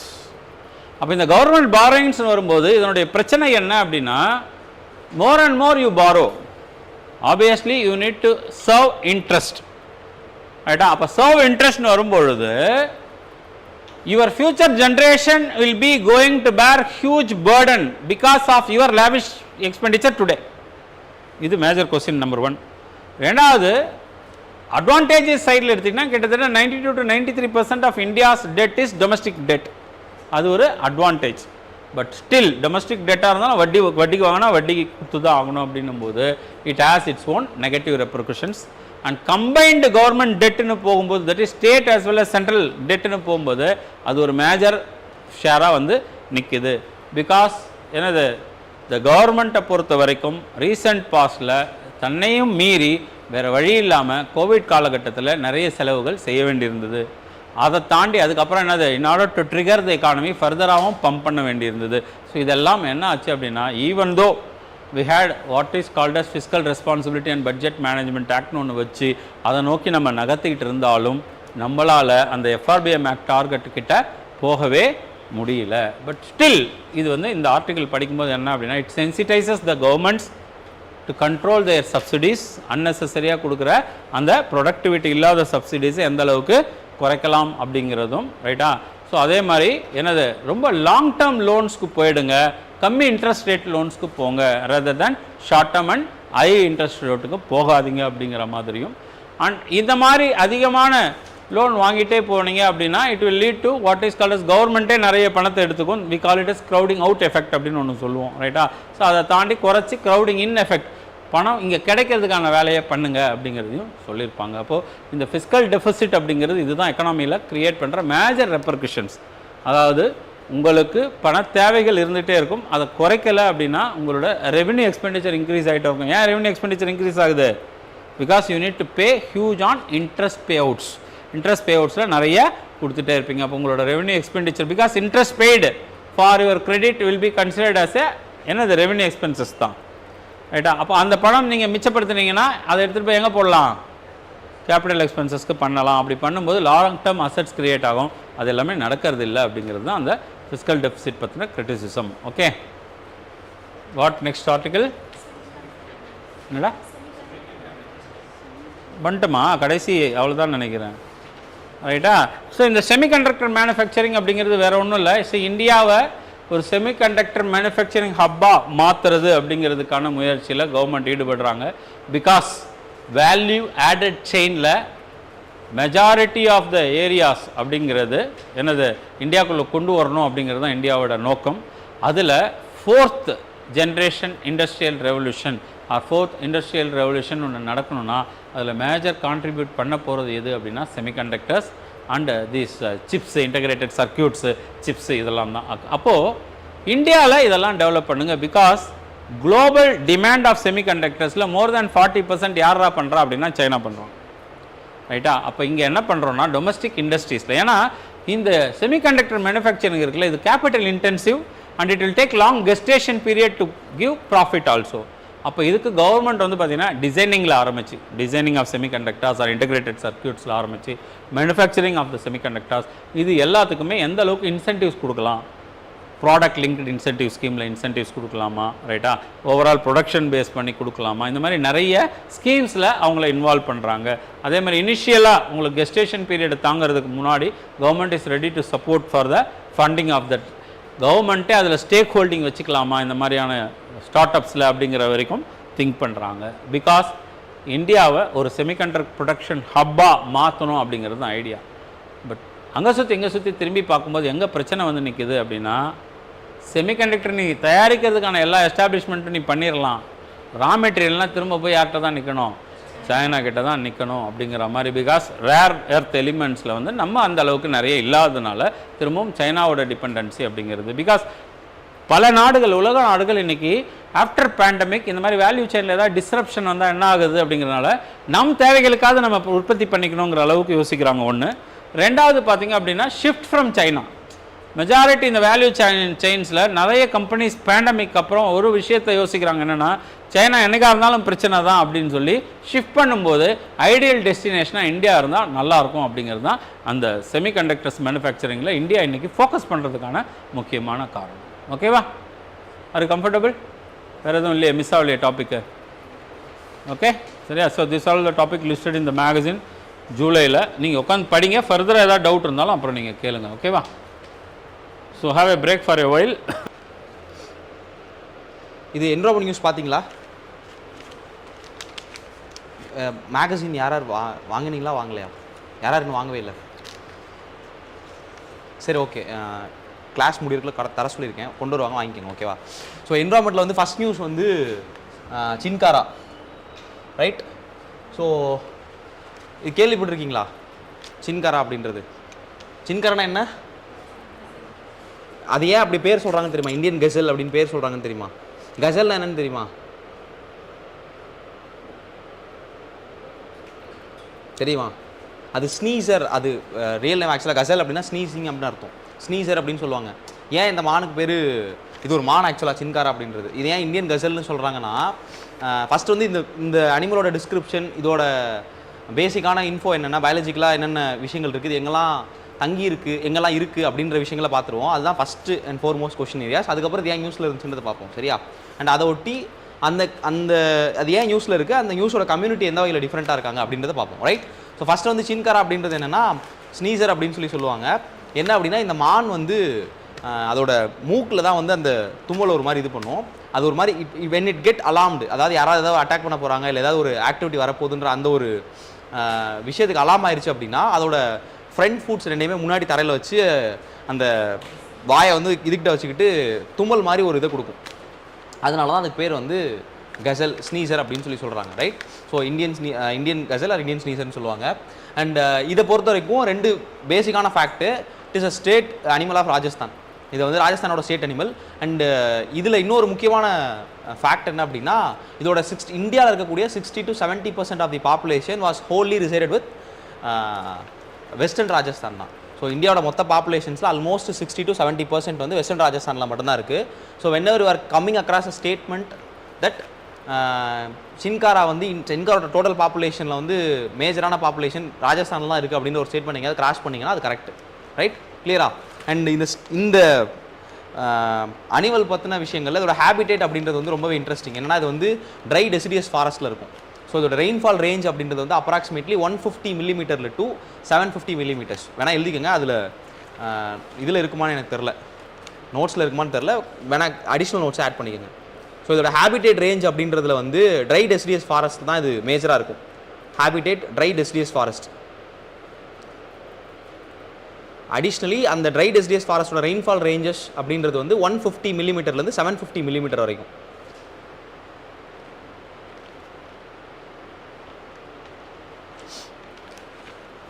And இந்த 2020 நினைக்கிறேன், 2020 ஐ சப்போஸ் எலிஃபெண்ட்டோட கெஸ்டேஷன் பீரியட்னு கேட்டிருந்தாங்க, ரைட்? இப்போ அப்படி பார்த்தா நம்ம சின்காரான்னு பார்க்குறப்ப சின்காரோட கெஸ்டேஷன் பீரியடும் பார்க்கணும். சின்காரோட கெஸ்டேஷன் பீரியட் 5 to 5.5 months. அதோட கெஸ்டேஷன் பீரியட் அப்படின்றது 5 to 5.5 months, ரைட்? அண்டு இதோட ப்ரீடிங் சீசன்ஸ் அப்படின்றது 2 ப்ரீடிங் சீசன்ஸ் இருக்குது. ஸோ ஒரு மேஜரான ப்ரீடிங் சீசன்றது March April, right? So March ஏப்ரல்ன்றது ஒரு ப்ரீடிங் சீசன். இன்னொரு ப்ரீடிங் சீசன் வந்து August September and March April. இது 2 தான் ப்ரீடிங் சீசன் அதோடது. அதில் மேஜரான ப்ரீடிங் சீசன் அப்படின்றது வந்து it is in April. And இதோட பேசிக் டிஸ்கிரிப்ஷன்ஸ்லாம் இங்கே கொடுத்துருப்பாங்க. லைக் அது வந்து ரெட்டிஷான ஃபர்ரியில் வந்து இதாக இருக்கும் அப்படின்னு சொல்லிட்டு. அண்ட் இதில் வந்து ரொம்ப அதோட பயாலஜிக்கலாக ரொம்ப தெளிவாக ஒரே ஒரு ஃபேக்ட் நீங்கள் தெரிஞ்சுக்கணும் அப்படின்னா, ஃபீமேல்ஸை கம்பேர் பண்ணுறப்ப மேல்ஸோட ஹார்ன்ஸ் கொஞ்சம் பெருசாக இருக்கும், ரைட்? இல்லைனா females have slightly shorter horns when compared to males. அந்த ஒரு பயாலஜிக்கல் டிஸ்கிரிப்ஷனை தெளிவாக ஞாபகம் வச்சுக்கோங்க. ஸோ அது ஒரு முக்கியமான ஒரு ஃபேக்டர். அண்ட் டிஸ்கிரிப்ஷன் அப்படின்னு போய் இந்தியா ஃபுல்லாக 60% ராஜஸ்தானில் இருக்குது அப்படின்னா வேர்ல்டு ஃபுல்லாக எடுத்திங்கன்னா it is majorly in Iran, Afghanistan, Pakistan, இந்த ரீஜன்ஸில் ரொம்ப அதிகமாக காணப்படும், ரைட்? அண்ட் இன்னொரு முக்கியமான ஒரு ஃபேக்ட் என்ன அப்படின்னா, இது வந்து நாக்டூர்னல். ஸோ நாக்டூர்னல் அப்படின்னா நைட் டைம்ஸில் தான் ரொம்ப ஆக்டிவாக இருக்கும். அந்த அப்படி இருக்க அனிமல் நாக்டூர்னல்னு சொல்லுவாங்க. சின்காரா வாஸ் அ நாக்டூர்னல் அனிமல். ஸோ அது வந்து நாக்டூர்னல். அந்த அனிமலோட பேசிக் டிஸ்கிரிப்ஷன் ஃபீச்சர்ஸ் அப்படின்னா இட் இஸ் நாக்டூர்னல், ரைட்? ஸோ அது நைட் டைம்ஸ்லாம் ரொம்ப ஆக்டிவாக இருக்கும். அண்டு தண்ணி வந்து இதுக்குன்னு ஒரு பயாலஜிக்கல் மெட்டபாலிசம் இருக்குது. என்ன அப்படின்னா அதிகமாக தண்ணி எடுத்துக்காது. தண்ணி வந்து குடிச்சிருச்சு அப்படின்னா லாங் டைமுக்கு வந்து இதனால் ஸ்டோர் பண்ணி வச்சுக்க முடியும் வாட்டரை.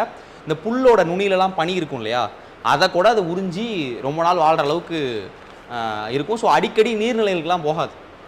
அது வந்து இதோட one more special feature. And நான் சில டிஸ்டிங்டிவ் ஃபீச்சர்ஸ் சொல்கிறேன் அப்பார்ட் ஃப்ரம் நாக்டூர்னல் தாண்டி இட் இஸ் கிரிப்பஸ்குலர்.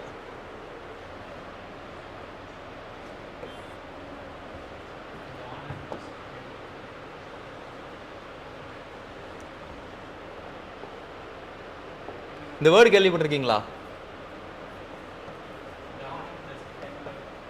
கிரிப்பஸ்குலர் இந்த வேர்டு கேள்விப்பட்டிருக்கீங்களா?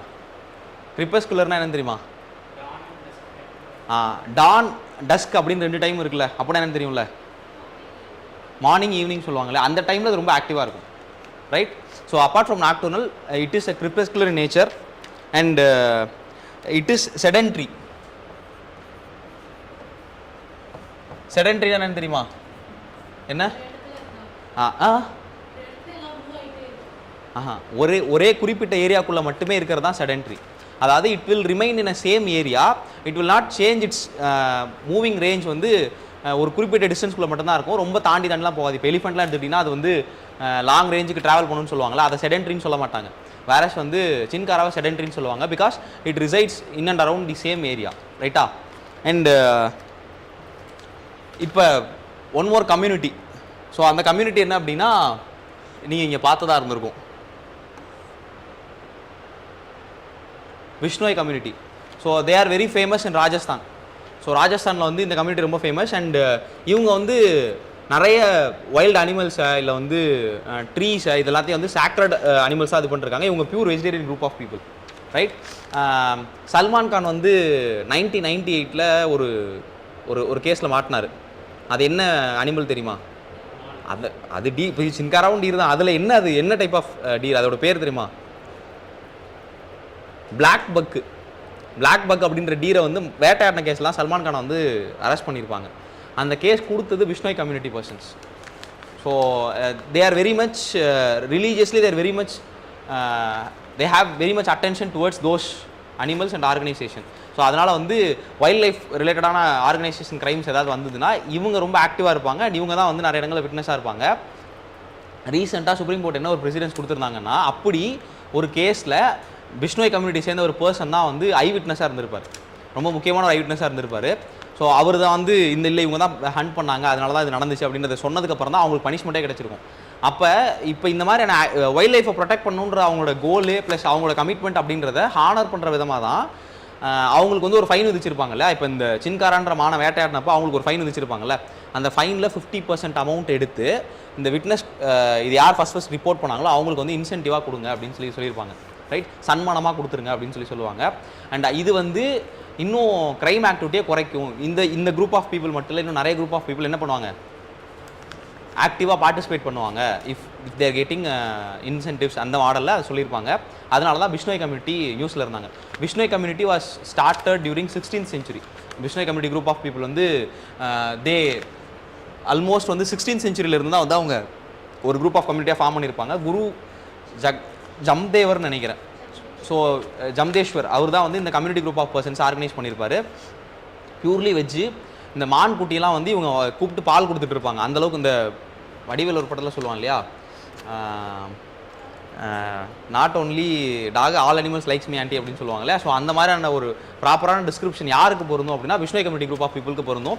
Because Bishnoi community group of people have that much love and affection towards wild animals. வெறும் வைல்ட் அனிமல் மட்டும் இல்லை, ட்ரீஸோ இல்லை மற்ற விஷயங்கள் எல்லாமே. விஷ்ணோய் கம்யூனிட்டி சேர்ந்த அமிர்தா தேவி அப்படின்றவங்க தான் 1730s ஃபஸ்ட்டு வந்து ஒரு ட்ரீ, அந்த ஃபாரஸ்ட்டில் இருக்கக்கூடிய ட்ரீஸ்லாம் ஃபெல் பண்ண போகிறேன் அப்படின்னு சொல்கிறப்போ வந்து அவங்க தான் வந்து அங்கே இருந்த கிங்கோட ஆர்டரை எகெயின்ஸ்டாக ஃபஸ்ட்டு வந்து ப்ரொட்டஸ்ட் நடத்தியிருப்பாங்க. ஸோ அதிலிருந்து அந்த ட்ரேசஸில் இன்றைக்கு வரைக்கும் Bishnoi community group of people follow பண்ணிட்டு இருக்காங்க, ரைட். கிளாரிட்டி இருக்கா? ஸோ இப்போ இதில் எக்ஸாம் பாயிண்ட்ஸ் அப்படின்னு சொல்லி பார்த்தீங்க அப்படின்னா ஃபஸ்ட் அண்ட் ஃபோர்மோஸ்ட்டாக சின்காரா, அதோட நேம் இந்தியன் கெசல் அண்ட் அதோட சயின்டிஃபிக் நேம் இருக்கும். இது 3, இது first point. Second examination point of view அப்படின்னா அதோட ரேஞ்ச், ஆக்சுவலாக எந்தெந்த ரேஞ்சில் அது ரிவால்வ் ஆகிட்டு இருக்குது அப்படின்றது. அது வந்து it is endemic to Indian subcontinent அப்படின்ற ஒரு ஸ்டேட்மெண்ட் எங்கேயாவது கிராஸ் பண்ணிங்கன்னா that is right. It is endemic to Indian subcontinent தான். நியர்பையில் இருக்கக்கூடிய ஈரான், ஆப்கானிஸ்தான், பாகிஸ்தான் வரைக்கும் தான் போகும். இந்த சைடில் வந்து பெருசாக இருக்காது. கண்ட்ரி ரேஞ்சிங் அப்படின்றத ரொம்ப ஸ்பெசிஃபையாக பார்க்கணும்னா இந்தியா, ஈரான், ஆப்கானிஸ்தான், பாகிஸ்தான் இந்த கண்ட்ரீஸ்லாம் மேஜராக இருக்குது, ரைட். இந்தியாவில் எந்த ஸ்டேட்டில் ரொம்ப அதிகமாக இருக்குது அப்படின்னா 70% of the population resides in western Rajasthan.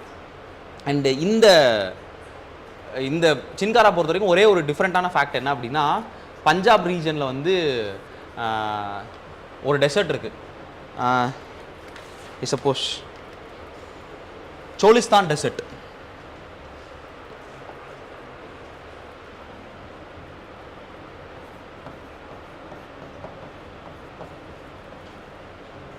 Cholistan desert அப்படின்றது பஞ்சாப் ரீஜனுக்கு கூடிய ஒரு டெசர்ட், ரைட். இந்த டெசர்ட்டில் பஞ்சாப் வைல்ட் லைஃப் ஆக்டில் என்ன சொல்லியிருக்காங்க அப்படின்னா, அந்த ரீஜன்ஸில் வந்து சின்காராவை வேட்டையாடுறதுக்கு கம்ப்ளீட்டாக தடை விதிச்சிருக்காங்க. We may get bit confused. லாஜிக்கலாக நம்ம என்ன போவோம்னா சோலிஸ்தான் டெசர்ட் ராஜஸ்தானில் இருக்குன்னு நினைக்கலாம். ஆனால் அது கிட்டத்தட்ட வந்து தார் டெசர்ட்டோட எக்ஸ்டென்ஷன்ஸில் இருக்கும், பஞ்சாப் ஸ்டேட்டில் இருக்கும், ரைட். பாகிஸ்தான் பஞ்சாப் பார்டரில் இருக்கும் அது ஆக்சுவலாக. So it is in Punjab state. அந்த டெசர்ட்ஸில் இந்த அனிமலை வேட்டையாடுறதுக்கு தடை வச்சிருக்காங்க. அண்ட் இதை தாண்டி நம்ம அடுத்து ஒரு எக்ஸாம் பாயிண்ட் ஆஃப் வியூ அப்படின்னா அதோட ஐயூசிஎன் ஸ்டேட்டஸ் என்னன்னு தெரியணும். இந்தியன் வைல்ட் லைஃப் ப்ரொடெக்ஷன் ஆக்டில் இது எந்த ஸ்டேட்டஸில் இருக்குன்னு தெரியணும். இதோட ஐயூசிஎன் ஸ்டேட்டஸ் யாராவது சொல்ல முடியுமா? அங்கே இருக்காதுன்னு நினைக்கிறேன். அங்கே இருக்காது. ஐயூசிஎன் ஸ்டேட்டஸ் என்டேஞ்சர்டுக்குலாம் அது போகலைங்க, லீஸ்ட் கன்சர்னில் இருக்குது. ரைட். இதோட IUCN status least concerned wild life protection ஆக்டில் ஷெடியூல் 1ல் தான் இருக்குது. வைல்ட் லைஃப் ப்ரொடெக்ஷன் ஆக்டில் ஷெடியூல் 1ல் இருக்குது. IUCN ஸ்டேட்டஸ் வந்து லீஸ்ட் கன்சர்ன்.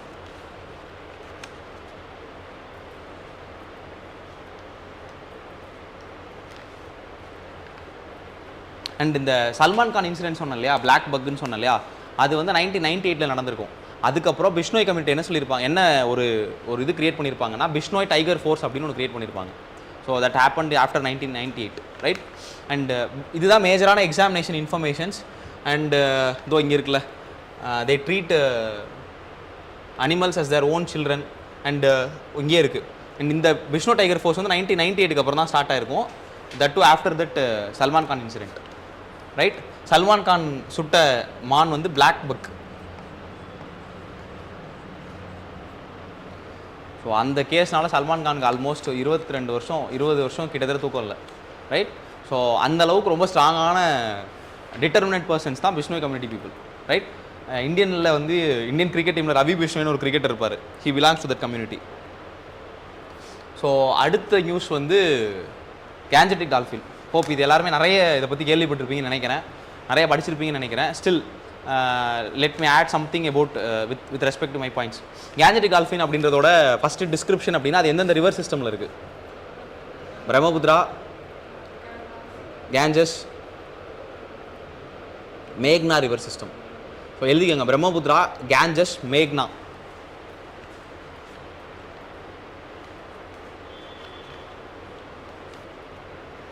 பிரம்மபுத்ரா, கேஞ்சஸ், மேக்னா.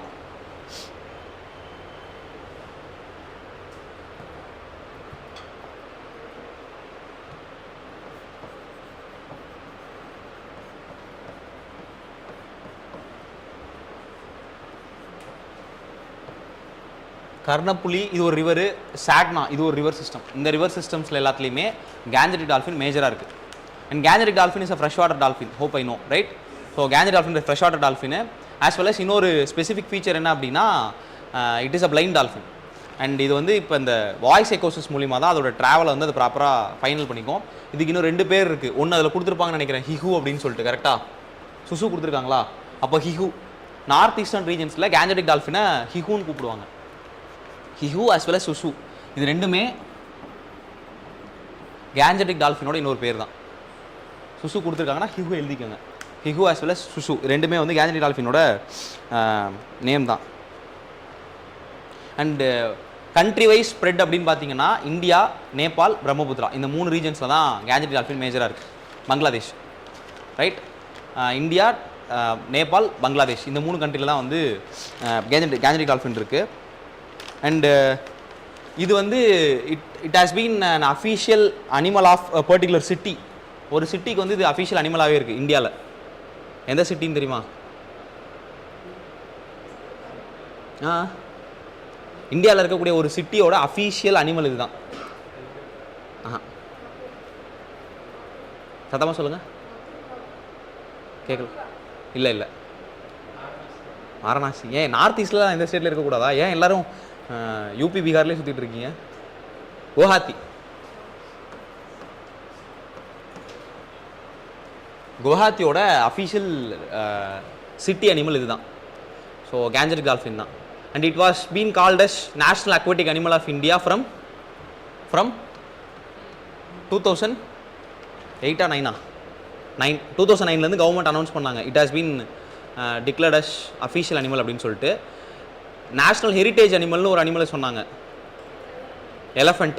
கேஞ்சட்டிக் டால்ஃபின் 2008 அதை டிக்ளேர் பண்ணது வந்து ஃபோர்ஸ்க்கு வந்து 2009, பட் அவங்க டிக்ளேர் பண்ணது 2008 டிக்ளேர் பண்ணியிருப்பாங்க. கேஞ்சட்டிக் டால்ஃபின் வந்து நேஷனல் அக்வாட்டிக் அனிமல்னு. நேஷனல் ஹெரிட்டேஜ் அனிமல் எலிஃபெண்ட்டை சொல்லியிருப்பாங்க, சரியா? அண்ட் இப்போ கேஞ்சட்டிக் டால்ஃபினை ப்ரொடெக்ட் பண்ணுறதுக்காக ப்ராஜெக்ட் டால்ஃபின் அப்படின்னு ஒரு ப்ராஜெக்டையும் ஸ்டார்ட் பண்ண போகிறதா சொல்லியிருக்காங்க. அது எந்த அளவுக்கு இருக்க போகுதுன்னு தெரில. கேஞ்சட்டிக் டால்ஃபினை ப்ரொடெக்ட் பண்ணணுன்றதுக்காக தான் இதை வந்து நவமி கங்கா ஸ்கீம் கீழேயுமே எம்ஃபசைஸ் பண்ணாங்க. நவமி கங்கா தெரியும் இல்லையா? நவமி கங்கானா என்னன்னு தெரியும்ல? க்ளீன் கங்கா கேம்பெயின் இருக்குல்ல, கங்கா நதியை வந்து சுத்தப்படுத்தணும் அப்படின்றது இருக்கு இல்லையா? ஸோ நவமி கங்கா ப்ராஜெக்டை நீங்கள் வந்து இம்ப்ளிமெண்ட் பண்ணணும் பயங்கரமாக அப்படின்னா உங்களுக்கு அந்த ரிவர் இக்கோசிஸ்டமோட கீஸ்டோன் ஸ்பீசிஸ் யார்? இண்டிகேட்டர் ஸ்பீசிஸ் யார்? டால்ஃபின் தான். இண்டிகேட்டர் ஸ்பீசிஸ்னா என்னன்னு தெரியும்ல? இண்டிகேட்டர் ஸ்பீசிஸ்னா என்ன? அந்த என்விரான்மெண்ட் அஃபெக்ட் ஆச்சுன்னா அந்த ஆர்கானிசம் அங்கே இருக்காது, அது காணாமல் போயிடும், ரைட்? ஸோ அதான் இண்டிகேட்டர் ஸ்பீசிஸ்னு சொல்லுவாங்க. Gangetic dolphin was one of the indicator species with respect to this Ganga river system, right? So Namami கங்காவை க்ளீன் பண்ணணும் அப்படின்ற பாயிண்ட் வர்றப்ப நேச்சுரலாக எதோட பாப்புலேஷன் இன்க்ரீஸ் ஆகிறதுக்கான ஸ்கோப் இருக்குது? கேஞ்சரிக் பாப்புலேஷனோட ஸ்கோப் இன்க்ரீஸ் ஆகிறதுக்கான இது இருக்குது. இல்லை நீங்கள் கேஞ்சரிக் பாப்புலேஷனோட இதை வந்து கங்கா ரிவரில் இன்க்ரீஸ் பண்ணணும்னு நினச்சிங்கனாலே நீங்கள் என்ன பண்ணி ஆகணும்? கங்காவை ப்ராப்பராக க்ளீன் பண்ணி ஆகணும், சரியா? So they R interlinked, right? And இந்த ப்ரோக்ராமில் தான் பிரைம் மினிஸ்டர் அதை சொல்லியிருப்பார். நமாமி கங்கா ப்ரோக்ராமோட சக்ஸஸ் மீட்டில் தான் வந்து ஒரு குறிப்பிட்ட அளவுக்கான சக்ஸஸ் அவங்க அட்டைன் பண்ணியிருப்பாங்க. அண்ட் அதில் தான் வந்து லோக்கல் கம்யூனிட்டிஸ் வந்து ரொம்ப அதிகமாக ப்ரைஸ் பண்ணியிருப்பார். அவங்களோட கான்ட்ரிபியூஷன்லாம் இது நடந்திருக்காதுன்னு சொல்லியிருப்பார். ப்ளஸ் கேஞ்சரிக் டால்ஃபின் வந்து அதோட பாப்புலேஷன் இன்க்ரீஸ் ஆயிருக்குன்னு சொல்லியிருப்பாங்க. அண்ட் ரீசெண்டாக வந்து ஃபஸ்ட்டு டைமாக வந்து பீகாரில் வந்து கேஞ்சரிக் டால்ஃபின்க்குன்னு ஒரு சாங்சுரி ஒன்று க்ரியேட் பண்ணியிருக்காங்க. என்ன சாங்சுரின்னு தெரியும்ல? Vikramshila dolphin sanctuary. It is in Bihar, right? So Vikramshila dolphin sanctuary in Bihar, அதை ஞாபகம் வச்சுக்கோங்க. அண்ட் இதோட ஐயூசிஎன் ஸ்டேட்டஸ் என்ன? இதில் கொடுத்துருப்பாங்கன்னு நினைக்கிறேன். IUCN status endangered. ஷெடியூல் 1 இருக்கா இல்லையா? ஷெடியூல் 1 இருக்கா? Yes, it is in schedule 1. Wild life protection ஆக்டில் மொத்தம் எத்தனை ஷெடியூல் இருக்குது? 4 ஷெடியூல் தான் இருக்குது, தெரியும்ல? 6 ஷெடியூல் இல்லை, ரைட்? மேக்கு அப்புறம் அது 4 ஷெடியூலாக மாறிடுச்சு. So be aware of it. நான் முதல்ல எழுதினேன், அதெல்லாம் 5வது ஷெடியூல் ஒன்று கொடுத்துருந்தாங்களே அப்படின்னா அந்த கொஷின் வந்து அதெல்லாம் மாற்றுறதுக்கு முன்னாடி எடுத்த கொஷின் ஆக்சுவலாக, ரைட்? ஸோ அதெல்லாம் யோசிச்சுட்டு இருக்காதீங்க. யூபிஎஸ்சினா there are only 4 schedules at present. என்னென்ன ஷெடியூல் சொல்ல முடியுமா? ஷெடியூல் 1 எதுக்கு யூஸ் ஆகுது? ஷெடியூலோட பர்பஸ் என்ன? Highly protected. ஷெடியூல் 2 அதோட கம்மியாக லெஸர் டிகிரி ஆஃப் ப்ரொடெக்ஷன் இருக்குது. ஷெடியூல் 3 வெர்மீனே இல்லை. வைல்ட் லைஃப் ப்ரொடெக்ஷன் ஆக்டில் அந்த 4 ஷெடியூல் வெர்மீன் இல்லவே இல்லை. வெர்மீனை வந்து அவங்க டேரெக்டாக சென்ட்ரல் கவர்மெண்ட்டோட கண்ட்ரோலுக்கு வச்சுட்டாங்க. ஸோ வெர்மின் அப்படின்றது வந்து அந்த ஸ்டேட்டஸை டிக்ளேர் பண்ணுறது வந்து சென்ட்ரல் கவர்மெண்ட் டிக்ளேர் பண்ணிப்பாங்க அப்படின்னு சொல்லி வச்சுட்டாங்க. They never ever created schedule called some schedule for vermin animals. So schedule 3 அப்படின்றது வந்து பிளான்ஸ் அண்ட் அதர் ஆஸ்பெக்ட்ஸ்க்காக வச்சுருக்காங்க. ஷெடியூல் 4 அப்படின்றது எதுக்கு வச்சுருக்காங்க? வைல்ட் லைஃப் ப்ரொடெக்ஷன் ஆக்டில் 4 ஷெடியூல் இருக்கு இல்லையா? ஷெடியூல் 1 வந்து higher degree of protection. Schedule 2 அதோட கம்மியான degree of protection. Schedule 3 plants இருக்கும். ஷெடியூல் 4 வந்து சைட்ஸ் கேள்விப்பட்டிருக்கீங்களா? சைட்ஸ்னா என்ன? அது abbreviation. Convention on international trade for endangered ஸ்பீசிஸ்ன்றது abbreviation. What is CITES? What is the role of CITES? Exactly. Endangered species இல்லை நீங்கள் உங்களோட ஒரு ட்ரேட் ஆக்டிவிட்டி அப்படின்றது அந்த ஒரு பர்டிகுலர் ஆர்கானிசமோட சர்வைவலை த்ரெட் பண்ணுது, அதோட இருக்கிற எக்ஸிஸ்டிங்கே கொஸ்டின் பண்ணுது, என்டேஞ்சர் பண்ணுது அப்படின்னா அதில் ரெஸ்ட்ரிக்ஷன்ஸ் கிரியேட் பண்ணணும், அதெல்லாம் கம்மியாக ட்ரேட் பண்ணணும். இதுக்கான ரெகுலேஷன் மற்ற ஆக்டிவிட்டிஸை கிரியேட் பண்ணுறது தான் சைட்ஸோட primary objective. CITES was not at all prohibitory in nature, whereas it is purely regulatory in nature. Prohibition அப்படின்னா இப்போ ஷெடியூல் 1 இருக்க அனிமல் இருக்குன்னு வச்சுப்போமே, இந்தியாவில் வைல்ட் லைஃப் ப்ரொடெக்ஷன் ஆக்டில் ஷெடியூல் 1 ஒரு அனிமல் இருக்குது அப்படின்னா அந்த அனிமல் என்ன பண்ணவே கூடாது? எக்காரணம் கொண்டு வேட்டையாடக்கூடாது. கிளாரிட்டி இருக்கா? ஸோ இது ப்ரொஹிபிஷன் நேச்சர். வேற சைட்ஸ் பொறுத்த வரைக்கும் அதை ரெகுலேட் தான் பண்ணுறாங்க. 1000 அனிமல் கொள்றீங்களா, அவ்வளோ கொள்ளாதீங்க, சீக்கிரம் செத்து போயிடும், அதனால் ஒரு 100 அனிமல் மட்டும் கொள்ளுங்க அப்படின்ற அந்த ரெகுலேஷன் நேச்சரில் தான் வந்து சைட்ஸ் இருக்குது. அந்த சைட்ஸில் இருக்கக்கூடிய அனிமல்ஸ் என்னென்ன, அதோட ஸ்பீசிஸ் என்னென்ன அப்படின்றது எல்லாமே தான் ஷெடியூல் 4 இருக்குது, சரியா? So as of now wild life protection act 1972 4 schedule மட்டும்தான் இருக்குது, right? And reappearance of Gangetic dolphin அப்படின்றது வந்து அதனால தான் வந்திருக்குன்னு சொல்லியிருக்காங்க. அது 2க்கு இருக்கும். இப்போ இது வந்து ஃப்ரெஷ் வாட்டர் டால்ஃபின்னு சொன்னேன் இல்லையா? அப்போ ரிவர் வாட்டரில் வந்து ஃப்ரெஷ் வாட்டர் அப்படின்னா எந்த பேராமீட்டர் வச்சு அந்த ஃப்ரெஷ் வாட்டரில் வந்து பொல்யூட்டட் வாட்டர்னு சொல்கிறாங்க? சலைனிட்டி வேறு, அதுக்கு ஒரு என்விரான்மெண்டல் டேர்ம் இருக்குது, பிஓடினா என்ன? அப்படின்னா என்ன? அது abbreviation. What is biological accident demand?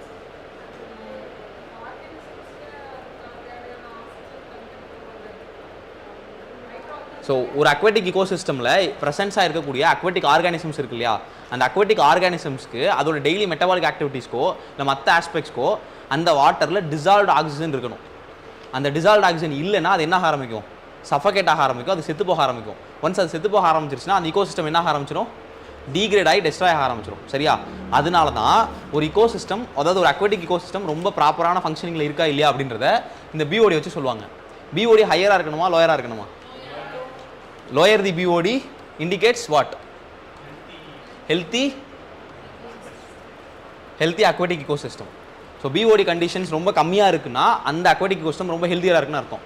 சரியா? பிஓடி ரொம்ப ரொம்ப ஜாஸ்தியாக இருக்குது அப்படின்னா அங்கே இருக்கக்கூடிய ஆர்கானிசம்ஸ்க்கு ஆக்சிஜன் கிடைக்கல, அதெல்லாம் சஃபர் ஆகிட்டு இருக்குன்னு அர்த்தம்.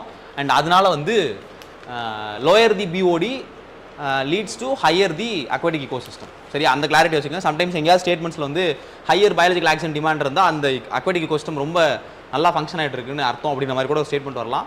That is wrong. கிளாரிட்டி இருக்கா? ரைட். அண்ட் இது இல்லாமல் கேஞ்சட்டிக் டால்ஃபின் வந்து ப்ராஜெக்ட் டைகர் பேசிக்ஸ்லாம் கிரியேட் பண்ண போகிறதா சொல்லியிருக்காங்க. அந்த project tiger based project tiger மாதிரியே ப்ராஜெக்ட் டால்ஃபின் ஒன்று கிரியேட் பண்ண போகிறேன்னு சொல்லியிருக்காங்க. So that slightly we have to touch project tiger. What is project tiger? டைகரோட பாப்புலேஷனை இன்க்ரீஸ் பண்ணி ப்ரொடெக்ட் பண்ணுன்றதான் டைகர் ப்ராஜெக்ட் டைகர். எந்த வருஷம் ஸ்டார்ட் பண்ணாங்க? 1973. Right. So 1973 it started in how many wildlife sanctuaries? Almost 9 wildlife sanctuaries தான் first project tiger start பண்ணாங்க. இன்றைக்கி ஆல்மோஸ்ட் நிறைய இடங்களில் எஸ்டாப்ளிஷ் பண்ணிட்டாங்க. ரைட். அண்ட் டைகரோட பாப்புலேஷன் இன்க்ரீஸ் ஆயிருக்கா, இன்க்ரீஸ் ஆகலையா? இப்போ ரீசெண்டாக ஒரு டைகர் சென்சஸ் வந்துச்சுல, 3000 அவ்வளோ வந்துருச்சாங்க. 3200 300 மாதிரி தான் எனக்கு ஞாபகம் இருக்குது. Somewhat it was around 3300 to 3500 நினைக்கிறேன். சரி, ரீசெண்டாக ஒரு டைகர் சென்சஸ் வந்திருக்கு. அந்த டைகர் சென்சஸில் எத்தனை டைகர் பாப்புலேஷன் இருக்குது அப்படின்றது வச்சுக்கோங்க. பட் அது ரொம்ப கேட்பாங்களான்னு தெரில. வேற எந்த ஸ்டேட்டில் டைகர் பாப்புலேஷன் ஜாஸ்தியாக இருக்குது ஆஸ் பர் ரீசன்ட் சென்சஸ்? மத்திய பிரதேஷா, கர்நாடகாவா, Andhra பிரதேஷா? There should be 2 states. Either it should be Madhya Pradesh or it should be Karnataka. ஷுவரா? கர்நாடகாவா? சரி, அதை மட்டும் பாருங்கள் நீங்களே. ரைட். ஸோ லாஸ்ட் டைகர் சென்சஸில் ஒரு டைகரோ 2 டைகர் பாப்புலேஷனில் கர்நாடகா கெயின்டு ஃபர்ஸ்ட் பிளேஸ் பழைய டைகர் சென்சஸில். இந்த டைகர் சென்சஸில் 2 ஸ்டேட்டுக்கு உள்ள டைகர் பாப்புலேஷன் கவுண்டில் இருக்க டிஃப்ரென்ஸ் என்னன்னு பாருங்கள். அது ரொம்ப முக்கியம். ரைட். அண்ட் சாரி,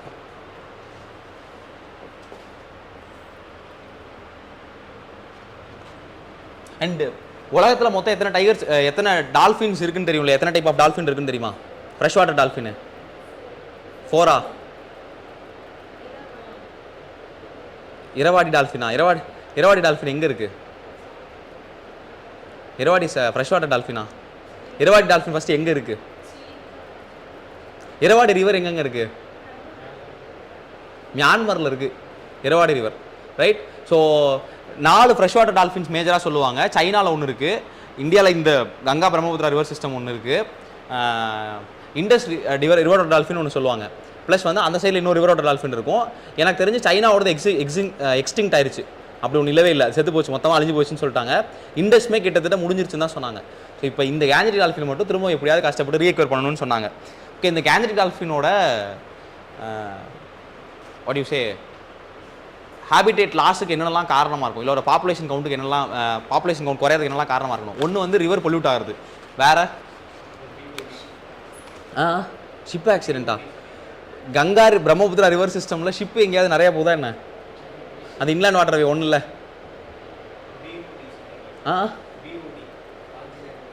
அதுதான், அது ரிவர் பொல்யூட் ஆகிறப்ப பயாலஜிக்கல் ஆக்சிஜன் டிமாண்ட் இன்க்ரீஸ் ஆகும். ஸோ ஆப்வியஸ்லி அது ஒரு ரீசன். வேறு என்ன ரீசன்ஸ் இருக்குது? ரிவர் ஃப்ளோ, எப்படி ரிவர் ஃப்ளோ டிஸ்டர்ப் ஆகும்? ஓகே, வேற ஒன்று இந்த டால்ஃபின்ஸை போச் பண்ணுறாங்க. அதோட ஸ்கின்னுக்காகவும் அதில் இருக்கக்கூடிய ஒரு சின்ன ஆயிலுக்காகவும் இந்த டால்ஃபின்ஸை போச் பண்ணுறாங்க. 2. 3வது கண்ணு தெரியாத டால்ஃபின்னு சொன்னா, கண்ணு தெரியாத டால்ஃபின் அப்படின்றப்ப இது எதை வச்சு அதிகமாக செயல்படுது? இக்கோஸ் வச்சு செயல்படுதா? Construction of dams or barrages. அப்படி வைக்கிறப்ப அது என்ன நினைக்கும்? அது ஒரு ஃப்ளோவில் போயிட்டு இருக்கு அப்படின்னா அந்த ஃப்ளோவில் அது போகிறதுக்கான முக்கியமான காரணம், ஓகே இந்த இடத்துல பிரச்சனை இல்லை, நம்ம இந்த அளவுக்கு போக முடியும், இந்த அளவுக்கு வர முடியுன்றது இருக்கு இல்லையா? சடனாக இஃப் யூர் கன்ஸ்ட்ரக்டிங் பேரிகேஜஸ் அப்படின்னா அது அங்கேயே ஸ்டாக்னேட் ஆயிரும். திரும்ப மேலே கீழே வர்றது அப்படின்ற ஒரு பெர்ஸ்பெக்டிவ்ல அதுக்கு நிறைய டெக்னிக்கல் பேரியர்ஸ் வரும். அண்ட் புதுசாக கிரியேட் பண்ணுற மாதிரி இந்த மாதிரியான பேரியர்ஸ் அப்படின்றது அதுக்கு எங்கே என்ன இருக்குது அப்படின்ற அந்த விஷயத்தையே டிஸ்டர்ப் பண்ணிடும். ஒட்டுமொத்தமாக அந்த சைக்கிளே டிஸ்டர்ப் ஆகிறப்போ நேச்சுரலாக அடுத்து என்ன நடக்கும்? அது சீக்கிரம் செத்து போகிறதுக்கான ஸ்கோப்பும் இதுவும் ஜாஸ்தியாக இருக்கும். கிளாரிட்டி இருக்கா? இப்போ இந்த கண்ணு தெரியாதவங்க இருக்காங்க இல்லையா? கண்ணு தெரியாதவங்க ஒரு ரூமில் இருக்காங்க அப்படின்னா இந்த இடத்துல இந்த விஷயம் கரெக்டாக இருக்குன்ற அளவுக்கு ரொம்ப ப்ரிசைஸாக அவங்க இருப்பாங்க. நீங்கள் எல்லாத்தையும் மொத்தமாக கலைச்சி போட்டு வந்தீங்கன்னா என்ன ஆகும்? அவங்க திரும்ப அது எல்லாத்தையும் அப்சர்வ் பண்ணிக்கிறதுக்கு ஒரு டைம் ஆகும்ல. இப்போ டால்ஃபினுக்கும் கன்ஸ்ட்ரக்ஷன் ஆஃப் டேம்ஸ் அண்ட் பேரிகேஜஸ் அப்படிங்கிறது ஒரு மிகப்பெரிய ப்ராப்ளமாக இருக்குது. Right. These are the major reasons. And இதன் மூலியமாக தான் இதெல்லாம் ரிக்ளைம் பண்ணுறது மூலியமாக தான் அந்த பாப்புலேஷன் இது பண்ண முடியும். ரைட். அண்ட் மேங்க்ரூவ் செல்ஸ் வந்து இது மேங்க்ரூவ் செல்ஸோட யூஸ் வந்து ஒன்று தான். என்னன்னா வெஸ்ட் பெங்கால் வந்து ஒரு மேங்க்ரூவ் செல் கமிட்டி கிரியேட் பண்ணியிருக்காங்க. ஸோ அதை மட்டும் ஜஸ்ட் வச்சுக்கோங்க, பின்னாடி இது யூஸில் நிறைய வரும். So what is mangrove cells, இதோட அச்சீவ்மெண்ட்ஸ் என்னென்ன, இதனால் மேங்க்ரூவ் பாப்புலேஷன் வந்து இன்க்ரீஸ் ஆயிருக்கா இல்லையா, இதெல்லாமே வந்து பின்னாடி நியூஸில் வரும். ஜஸ்ட் இப்போதைக்கு மேங்க்ரூவ் செல் எந்த கவர்மெண்ட் கிரியேட் பண்ணியிருக்காங்க, வெஸ்ட் பெங்கால் கவர்மெண்ட் கிரியேட் பண்ணியிருக்காங்கன்னு மட்டும் ஞாபகம் வச்சுங்க. And with respect to mangroves area coverage, which state has the highest area coverage of mangroves? West Bengal தான். மேங்க்ரூவ்ஸ் இந்தியாவில் எங்கெங்கெல்லாம் இருக்குது? சுந்தர்பன்ஸ்க்கு அப்புறம் ஆந்திராவா, ஒடிசாவா? ஓகே, வேறு தமிழ்நாட்டில் எங்கே இருக்குது? பிச்சாவரம், பரங்கிப்பேட்டை ரீஜன்ஸில் மேங்க்ரூவ்ஸ் அதிகமாக இருக்கும், ரைட். அதுக்கப்புறம் கேரளாவில் இருக்குது, அப்புறம் குஜராத்தில் கொஞ்சம் இருக்குது. ஸோ மேங்க்ரூவ்ஸ் இந்தியாவில் எந்தெந்த ஸ்டேட்ஸில் இருக்குன்றதெல்லாம் ஞாபகம் வச்சுக்கோங்க. And highest mangrove population West பெங்காலில் இருக்குது. சரியா? வெஸ்ட் பெங்கால், ஆந்திராவில் கொஞ்சம் இருக்கும், ஒடிசாவில் கொஞ்சம் இருக்கும், தமிழ்நாடு, இந்த சைட் கேரளா, கர்நாடகான்றேன், குஜராத் இருக்குது. டோட்டல் இல்லை ஃபாரஸ்ட் அதாவது மொத்த ஏரியாஸில் அதோட வால்யூமோ இல்லை டென்சிட்டியோ ஜாஸ்தியாக இருக்கும். பட் இந்தியாவில் கிரேட்டர் மேங்க்ரூவ்ஸ் கவர் அப்படின்றது சுந்தர்பன்ஸ் தான். சுந்தர்பனில் என்ன முக்கியமான ஒரு எந்த அனிமல் ரொம்ப முக்கியமான ஒரு அனிமல்? பெங்கால் டைகர். சரியா?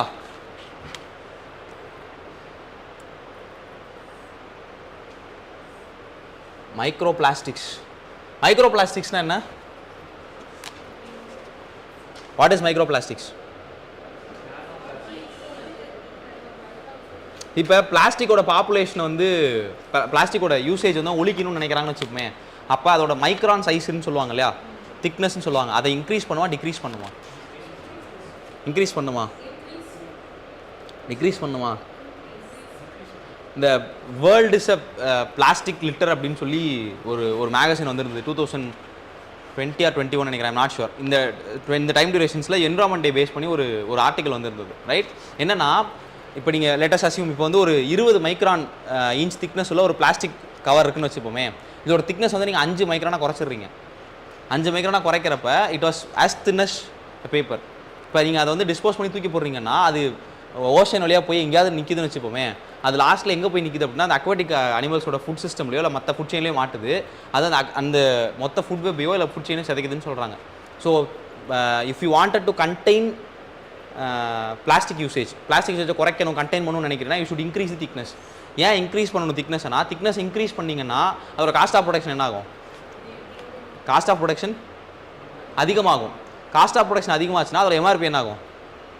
அதிகமாகும். எம்ஆர்பி அதிகமாச்சுன்னா இப்போ இந்த மாதிரி எங்கேயாவது கடைக்கு போகிறீங்க அப்படின்றப்ப பை கொண்டு வந்தீங்கன்னா ஒரு டைம் பை மட்டும் 5 ரூபாய்க்கு வாங்கிக்கோங்க, இல்லைனா நீங்கள் ஒவ்வொரு டைம் வரப்போ பிளாஸ்டிக் பேக்கு தனியாக காசு போடணும் அப்படின்னா என்ன பண்ணுவீங்க? கையிலேருந்து ஏதோ ஒரு பை எடுத்துகிட்டு போகலான்ற பாயிண்ட்டுக்கு போவீங்க இல்லையா? ஸோ அப்போ if you wanted to contain பிளாஸ்டிக்கோட ப்ரொடக்ஷனை குறைக்கணும் அப்படின்னா what you have to do? You have to increase the microns, ரைட்டா? ஸோ மைக்ரான்ஸை ரெடியூஸ் பண்ணுறதுல என்ன டிஸ்அட்வான்டேஜ்னா விலை கம்மியாயிரும், யூசேஜ் அதிகமாயிரும். அண்ட் அதை வந்து ஈஸியாக வந்து நம்மளால் வந்து ஒரு என்டையர் ஈகோசிஸ்டம் சைக்கிள் வந்து வெளியே எடுக்க முடியாது. அது ஒரு முக்கியமான ஒரு பிரச்சனையாக இருக்குது. சரியா? So these are the major thing with respect to plastics. And mains நியூஸில் வந்து there are many news. Out of that I just want to touch 2 newses. 2 newses அப்படின்றதுல வந்து ஒரு நியூஸ் ரொம்ப சின்னது, இன்னொரு நியூஸ் கொஞ்சம் பெருசு.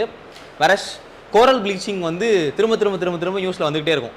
அதனால் கோரல் ப்ளீச்சிங் வந்து I just left out. As of now left out பண்ணிட்டேன். திரும்ப என்விரான்மெண்ட் டிஸ்கஷன் வந்துச்சு அப்படின்னா அப்போ கோரல் ப்ளீச்சிங் வந்துச்சுன்னா அப்போ கோரல் ப்ளீச்சிங் எடுத்துக்கிறேன், ரைட்? ஸோ ஃபஸ்ட்டு வந்து ஃபாரஸ்ட் அமெண்ட்மெண்ட் பில் 2023ன்னு ஒரு நியூஸ் இருக்கும். That was very much hot topic with respect to environment மெயின்ஸில். So what is forest conservation? First what is forest conservation? Forest conservation அப்படின்றது என்ன? அதெல்லாம் நீங்கள் உள்ளே பார்க்க வேணாம், ஜஸ்ட் நான் சொல்கிற இன்ஃபர்மேஷன் மட்டும் மைண்ட்ஸில் கேட்டுக்கோங்க. அது எங்கே ப்ரிலிம்ஸ் கொஸ்டினாக ரிஃப்ளெக்ட் ஆகலான்றதை நான் சேர்த்து சொல்லிடுறேன், ரைட்? அதை க்ளோஸ் பண்ணிடுங்க. ஜஸ்ட் என்ன மட்டும் கவனிங்களேன். What is forest conservation? What is forest conservation? ஃபாரஸ்ட்டை ப்ரொடெக்ட் பண்ணணும், இருக்கக்கூடிய க்ரீன் கவரை ப்ரொடெக்ட் பண்ணுறது தான் ஃபாரஸ்ட் கன்சர்வேஷன். இப்போ ஃபஸ்ட் அண்ட் ஃபோர்மோஸ்ட்டாக இந்தியாவில் ஃபாரஸ்ட் கன்சர்வேஷன் ஆக்ட் அப்படின்றது 1980 வந்திருக்கும், ரைட்? இந்தியன் ஃபாரஸ்ட் ஆக்ட் 1927 இருந்திருக்கும். அண்ட் 1980 ஃபாரஸ்ட் கன்சர்வேஷன் ஆக்ட் அப்படின்னு ஒன்று வந்திருக்கும். திஸ் ஃபாரஸ்ட் கன்சர்வேஷன் ஆக்ட் அப்படின்னு ஒன்று வந்துச்சு இல்லையா? இதோட சோல் அப்ஜெக்டிவ் என்ன, சோல் பர்பஸ் என்ன?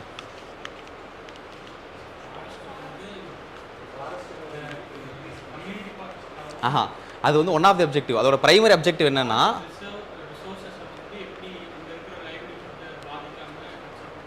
அதுதான் ஃபாரஸ்ட் கன்சர்வேஷன் ஆக்டோட முக்கியமான ப்ரொவிஷனா. ஃபாரஸ்ட் கன்சர்வேஷன் ஆக்ட் 1980 முக்கியமான ப்ரொவிஷன் என்னன்னா, அந்த ஆக்ட் ஏன் கிரியேட் பண்ணாங்கன்னா, ஃபாரஸ்ட் லேண்டை நான் ஃபாரஸ்ட் பர்பஸ்க்கு யூஸ் பண்ணுறாங்கல்ல, அந்த ஃபாரஸ்ட் லேண்டை நான் ஃபாரஸ்ட் பர்பஸ்க்கு யூஸ் பண்ணுறப்ப அதை எந்த அளவுக்கு யூஸ் பண்ணணுன்ற லிமிடேஷன்ஸை கிரியேட் பண்ணுறதுக்காக கொண்டு வரப்பட்டது தான் வாட் ஃபாரஸ்ட் கன்சர்வேஷன் ஆக்ட் 1980. இதை பாசிட்டிவ் டேர்மில் சொல்லணும் அப்படின்னா, அதிகமாக நான் ஃபாரஸ்ட் லேண்டை வந்து ஃபாரஸ்ட் லேண்டை வந்து கன்வெர்ட் பண்ணிட்டு இருக்காங்க நான் ஃபாரஸ்ட் லேண்டா அப்படின்ற இடத்துல இருந்து அதை ரெகுலேட் பண்ணி ப்ராப்பராக ஸ்ட்ரீம்லைன் பண்ணி நம்ம ஒரு கன்சிடபிளான அளவுக்கு வந்து ஃபாரஸ்ட் லேண்டை கண்டெயின் பண்ணணும் அப்படின்றத ஃபாரஸ்ட் கன்சர்வேஷனோட ஆக்டோட அப்ஜெக்டிவ். நெகட்டிவாக பேசணும் அப்படின்னா, ஃபாரஸ்ட் கன்சர்வேஷன் ஆக்ட்லேயே ஃபாரஸ்ட் லேண்டை நான் ஃபாரஸ்ட் பர்பஸ்க்கு யூஸ் பண்ணிக்கலான்றதுக்கான கீ ப்ரொவிஷன்ஸ் இருக்குது. நான் சொல்கிறது புரியுதா? இப்போ அது வந்து நீங்கள் பாசிட்டிவாக சொன்னீங்கன்னா அது ரொம்ப கம்மியாக இருக்குது, கம்மியாக தான் வைக்கணுன்ற இடத்துல சொல்கிறோம் இல்லையா. The name of the act was forest conservation act. அப்படின்னா what it should be the sole purpose of that forest conservation act? How to protect forest, how can we can increase the forest green covers, இந்த மாதிரி இருக்கணும் இல்லையா. வேற சின்ஸ்ல அவங்க என்ன பண்ணியிருக்காங்கன்னா, forest லேண்டை நான் ஃபாரஸ்ட் பர்பஸ்க்கு யூஸ் பண்ணலாம், காடு அழிச்சு நான் ஃபாரஸ்ட் பர்பஸ் ஏதாவது தேவைப்பட்டால் அதை யூஸ் பண்ணலாம், பட் அது எந்த அளவுக்கு யூஸ் பண்ணலான்ற லிமிடேஷன் மட்டும்தான் நம்மளோட பிரைமரி அப்ஜெக்டிவ் அப்படின்னு அவங்க சொன்னாங்க. கிளாரிட்டி இருக்கா? So the very basic definition of that conservation get diluted from the forest conservation act 1980.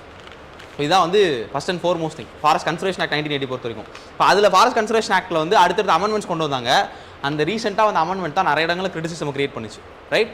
So அந்த ரீசெண்டான அமெண்ட்மெண்ட்ஸ் என்னென்ன சேஞ்சஸ் கொண்டு வந்தாங்க அப்படின்றதெல்லாம் பார்க்கறதுக்கு முன்னாடி 1996 வந்து இந்தியாவோட ஃபாரஸ்ட் கன்சர்வேஷன் மெத்தட்ஸில், இந்தியாவோட ஃபாரஸ்ட் கன்சர்வேஷன் ஆக்டிவிட்டீஸில் கிரேட்டஸ்ட்டாக ஒரு சில விஷயங்கள் நடந்துச்சு. என்ன அப்படின்னா, 1996 வந்து Supreme Court gave a judgement.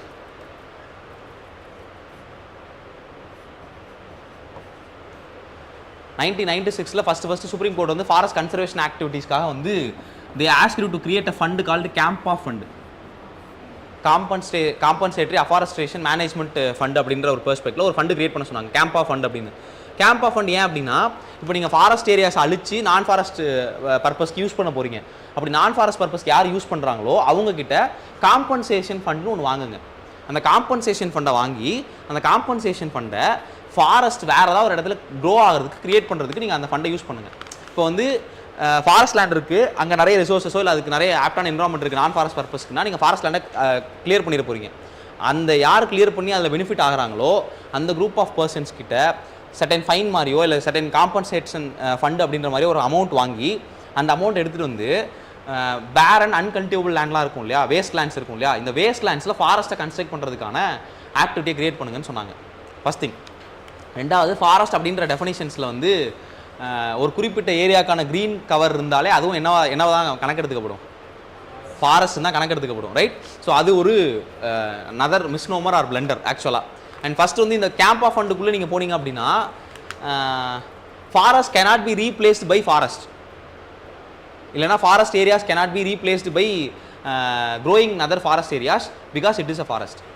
இப்போ ஒரு ஏரியா ஃபாரஸ்ட்டாக இருக்குது அப்படின்னா அந்த ஏரியாவை அழிச்சதுக்கப்புறம் அதே மாதிரியான ஒரு காட்டை வந்து நான் இன்னொரு இடத்துல உருவாக்கிடுவேன் அப்படின்னா அது வந்து ப்ராக்டிக்கலி உங்களால் முடியாது.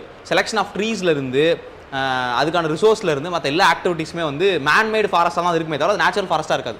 So if you are going to destroy some natural forest you cannot able to create that kind of aesthetic value natural forest through this fund nature. இப்போ இது வந்து ஒரு பேசிக்கான ஃப்ளா. பட் இங்கே எக்ஸிஸ்டிங் பிரச்சனை எங்கே இருக்குது அப்படின்னா 33% ஆஃப் ஃபண்டு தான் கேம்பால் வரைக்கும் கலெக்ட் ஆன ஃபண்டில் யூட்டிலைஸே பண்ணியிருக்காங்க. மீதி எவ்வளோ ஃபண்ட் யூட்டிலைஸ் பண்ணவே இல்லை, 67% ஃபண்டு யூட்டிலைஸ் பண்ணவே இல்லை, ரைட்? அப்படின்னா காம்பன்சேட்டரி அஃபாரஸ்ட்ரேஷன் ஃபண்டுக்கு வந்த எல்லாமே அப்படியே இருக்குது, ஃபங்க்ஷன்ஸாக நடக்கலை அப்படின்னா அப்போ அழிக்கப்படுற ஃபாரஸ்ட் ஏரியா அழிக்கப்பட்டுட்டே இருக்குது. அந்த ஃபண்டிங் யூட்டிலைஸ் ஆகலைன்னா கவர்மெண்ட் இந்த ஃபண்டு வேறு எங்கே என்ன பண்ண போகிறாங்க, அதர் ஆக்டிவிட்டீஸ்க்கு யூஸ் பண்ண போகிறாங்க. அப்போ ஃபாரஸ்ட் கவர் என்ன ஆயிரும், நேச்சுரலாகவே குறைய ஆரம்பிக்கும். கிளாரிட்டி இருக்கா? ஸோ இது ஒரு முக்கியமான பிளண்டர். அண்ட் 1996 ஜட்மெண்ட்டில் என்ன சொல்லியிருந்தாங்க சுப்ரீம் கோர்ட் திரும்ப அப்படின்னா, இந்த ஃபாரஸ்ட் ஏரியாவை நான் ஃபாரஸ்ட் பர்பஸ்க்கு யூஸ் பண்ணுறதா வேணாமா அப்படின்ற அந்த டிஸ்கிரிஷனை கன்சர்ன்டு ஸ்டேட் கவர்மெண்ட்ஸ் எடுக்கட்டும்னு சொன்னாங்க. சென்ட்ரல் கவர்மெண்ட் எடுக்கக்கூடாதுன்னு சொன்னாங்க. ஏன்னா central government don't have that much ground reality or that much assessment, so that state government has to take the decision அப்படின்னு சொல்லியிருந்தாங்க. இந்த ஃபாரஸ்ட் அமெண்ட்மெண்ட் பில்லில் central government is the highest authority to declare or to give permission for a forest area to be utilised for non forest purpose state கவர்மெண்ட்டோட permission தேவையில்லை அப்படின்னு பில்லை மாற்றிருக்காங்க. சரியா? So it is quite contradictory to 1996 supreme court judgment. Clarity இருக்கா? So அப்போ இது வந்து one of the highly criticised points. ஏன் இந்த மாதிரி ஒரு விஷயம் இருக்குது அப்படின்றது. ரெண்டாவது வந்து இதெல்லாம் ஃபாரஸ்ட் ஏரியா, இந்த லேண்ட்லாம் ஃபாரஸ்ட் லேண்டு அப்படின்ற ஒரு டெஃபினேஷன் இருக்கு இல்லையா, அந்த டெஃபினேஷனை இன்னும் டைல்யூட் பண்ணுற விதமாக தான் இவங்க வந்து கிரியேட் பண்ணியிருக்காங்க ஃபாரஸ்ட் கன்சர்வேஷன் பில்லில். ஒரு சின்ன க்ரீன் கவர் இருந்தால் கூட அது ஃபாரஸ்ட் ஏரியா நம்ம சொல்லிக்கலாம் அப்படின்ற அளவுக்கான பில்லோட ப்ரொவிஷன்ஸ் மாற்றப்பட்டிருக்கும். இது அப்போ ரியலான உண்மையான ஃபாரஸ்ட் ஏரியா என்ன அப்படின்றதுலையுமே ஒரு பெரிய கொஸ்டின் மார்க் வருது. மூணாவது என்ன அப்படின்னா, இப்போ இந்த ஃபாரஸ்ட் லேண்ட் இருக்கு இல்லையா, லைக் இப்போ பார்டர்ஸில் இருக்கக்கூடிய ஃபாரஸ்ட் லேண்டோ இல்லை வந்து ரயில்வே லைன்ஸ்லையோ இல்லை வந்து வேறு ஏதாவது பப்ளிக் ரோட்ஸ் இருக்கு இல்லையா, அதை ஒட்டி பப்ளிக் ரோட்ஸில் ரயில்வே சிஸ்டம் அப்படின்னா அங்கேருந்து 0.10 ஹெக்டேர்ஸ் 0.10 ஹெக்டேர்ஸ் 0.10 ஹெக்டேர்ஸ்னு வச்சுக்கோங்களேன். ஸோ 0.10 ஹெக்டேர்ஸ் இருக்கக்கூடிய லேண்ட் ஏரியா எல்லாமே ஃபாரஸ்ட் கன்சர்வேஷன் ஆக்ட் கீழே வராது, எக்ஸம்ஷன் சொல்லிட்டாங்க. ரைட்? அப்படின்னா இப்போ ஒரு பப்ளிக் ரோட் சிஸ்டம் இருக்குது அப்படின்னா அதை ஒட்டி அவங்களால என்ன பண்ணிக்க முடியும், அடுத்த 0.10 ஹெக்டேர்ஸ்க்கு இன் அண்ட் அரௌண்ட் சரௌண்டிங்ஸில் ஃபாரஸ்ட் லேண்டாக இருந்தால் அது நான் ஃபாரஸ்ட் பர்பஸ்க்கு யூஸ் பண்ணிக்க முடியும். அப்போ நேச்சுரலாக என்ன ஆகும், அடுத்தது ஃபாரஸ்ட் கவரு குறைய ஆரம்பிக்கும். சரியா? அண்ட் பார்டர்ஸில் செக்யூரிட்டி பர்பஸ்க்காக பார்டரிங் செக்யூரிட்டி ரீஜன்ஸில் வந்து ஃபாரஸ்ட் ஏரியாஸை வந்து கை வைக்கணும்னா, ஃபாரஸ்ட் ஏரியாஸை நான் ஃபாரஸ்ட் பர்பஸ்க்கு யூஸ் பண்ணிக்கலாம்னு சொன்னாங்க. Right? They also added 2 exemptions. Those 2 are very critical and very much criticised. சில்வி கல்ச்சருக்கு யூஸ் பண்ணிக்கலாம்னு சொன்னாங்க. சில்வி கல்ச்சருக்கு யூஸ் பண்ணிக்கலாம் ஃபாரஸ்ட் ஏரியாஸ் அப்படின்னு சொல்லியிருக்காங்க. சில்வி கல்ச்சர் அப்படின்றது என்னன்னு தெரியுமா? சம் அக்ரி ஸ்டூடெண்ட்ஸ், ஃபாரஸ்ட்டு அதுவும் ஃபாரஸ்ட் தான், but how it is different. Silviculture அப்படின்றது growing trees in forest areas. இப்போ நீங்கள் உருவாக்குற ட்ரீஸோ நீங்கள் வளர்க்குற ட்ரீஸ் அப்படின்றது ஹியூமன் வந்து ரொம்ப பேசிக்கான ஒரு சுயநலம் பிடிச்ச மனுஷன் வச்சுப்போம். சரியா? ஃபாரஸ்ட் கவரில் போய் நீங்கள் ஒரு ஃபாரஸ்ட் வளர்க்க போகிறீங்க, நீங்கள் என்ன மாதிரியான ட்ரீ வளர்ப்பீங்க? உங்களுக்கு பெனிஃபிட் தர்ற மாதிரியான ட்ரீயை தான் நீங்கள் வளர்க்க போகிறீங்களே தவிர நேச்சுரலாக ஏஸ்தெட்டிக் பர்பஸோ இருக்கக்கூடிய ஃபாரஸ்ட் க்ரீன் கவர் நீங்கள் வளர்க்க போகிறதே கிடையாது. ரைட்டா? ஸோ அதை வந்து இவங்க அலோவ் பண்ணிக்கலாம் ஃபாரஸ்ட் ரீஜன்ஸில் அப்படின்னு சொல்லியிருக்காங்க. அப்போ இது என்னென்னா அவங்க எப்படி ப்ரொஜெக்ட் பண்ணுறாங்கன்னா, through conservation through this act by exempting silviculture அப்படின்றப்போ வந்து க்ரீன் கவர் இன்க்ரீஸ் ஆகாதானே போகுது அப்படின்னு சொல்லியிருக்காங்க. But green cover will not increase, whereas it will decrease in long term. ஏன் அப்படின்னா, இந்த மரத்தை வச்சா எனக்கு யூஸ் இருக்கும், அப்போ எக்ஸிஸ்டில் இருக்க இந்த மரத்தை வளர்ச்சிட்டு இந்த மரத்தை நான் வச்சுறேன் அப்படின்னா திரும்ப இந்த மாதிரியான விஷயங்களை நீங்கள் வைக்கிறப்ப அந்த இக்கோ சிஸ்டமே மொத்தமாக என்ன ஆகிறதுக்கான பாசிபிலிட்டி இருக்குது, கம்ப்ளீட்டாக சேஞ்ச் ஆகிறதுக்கான ஒரு பாசிபிலிட்டி இருக்குது. One more thing, eco tourism. Eco tourism அப்படின்றதே அவங்க சொல்லியிருக்காங்க. So they also said eco tourism வந்து இந்த ஃபாரஸ்ட் ரீஜன்ஸில் வந்து நீங்கள் யூட்டிலைஸ் பண்ணலாம், இக்கோ டூரிசம் வந்து ப்ரமோட் பண்ணலாம் அப்படின்னு சொல்லியிருக்காங்க. ரைட்? இக்கோ டூரிசம் ப்ரமோட் பண்ணணும் அப்படின்னா they never ever gave the definition what is ecotourism, what are the activities that comes under ecotourism அப்படின்னு அவங்க சொல்லியிருக்காங்க. ஸோ ecotourismோட இதெல்லாம் தான் ecotourism, இதெல்லாம் தான் அங்கே பர்மிஷன் அப்படின்ற டெஃபினேஷன் அவங்க சொல்லவே இல்லை.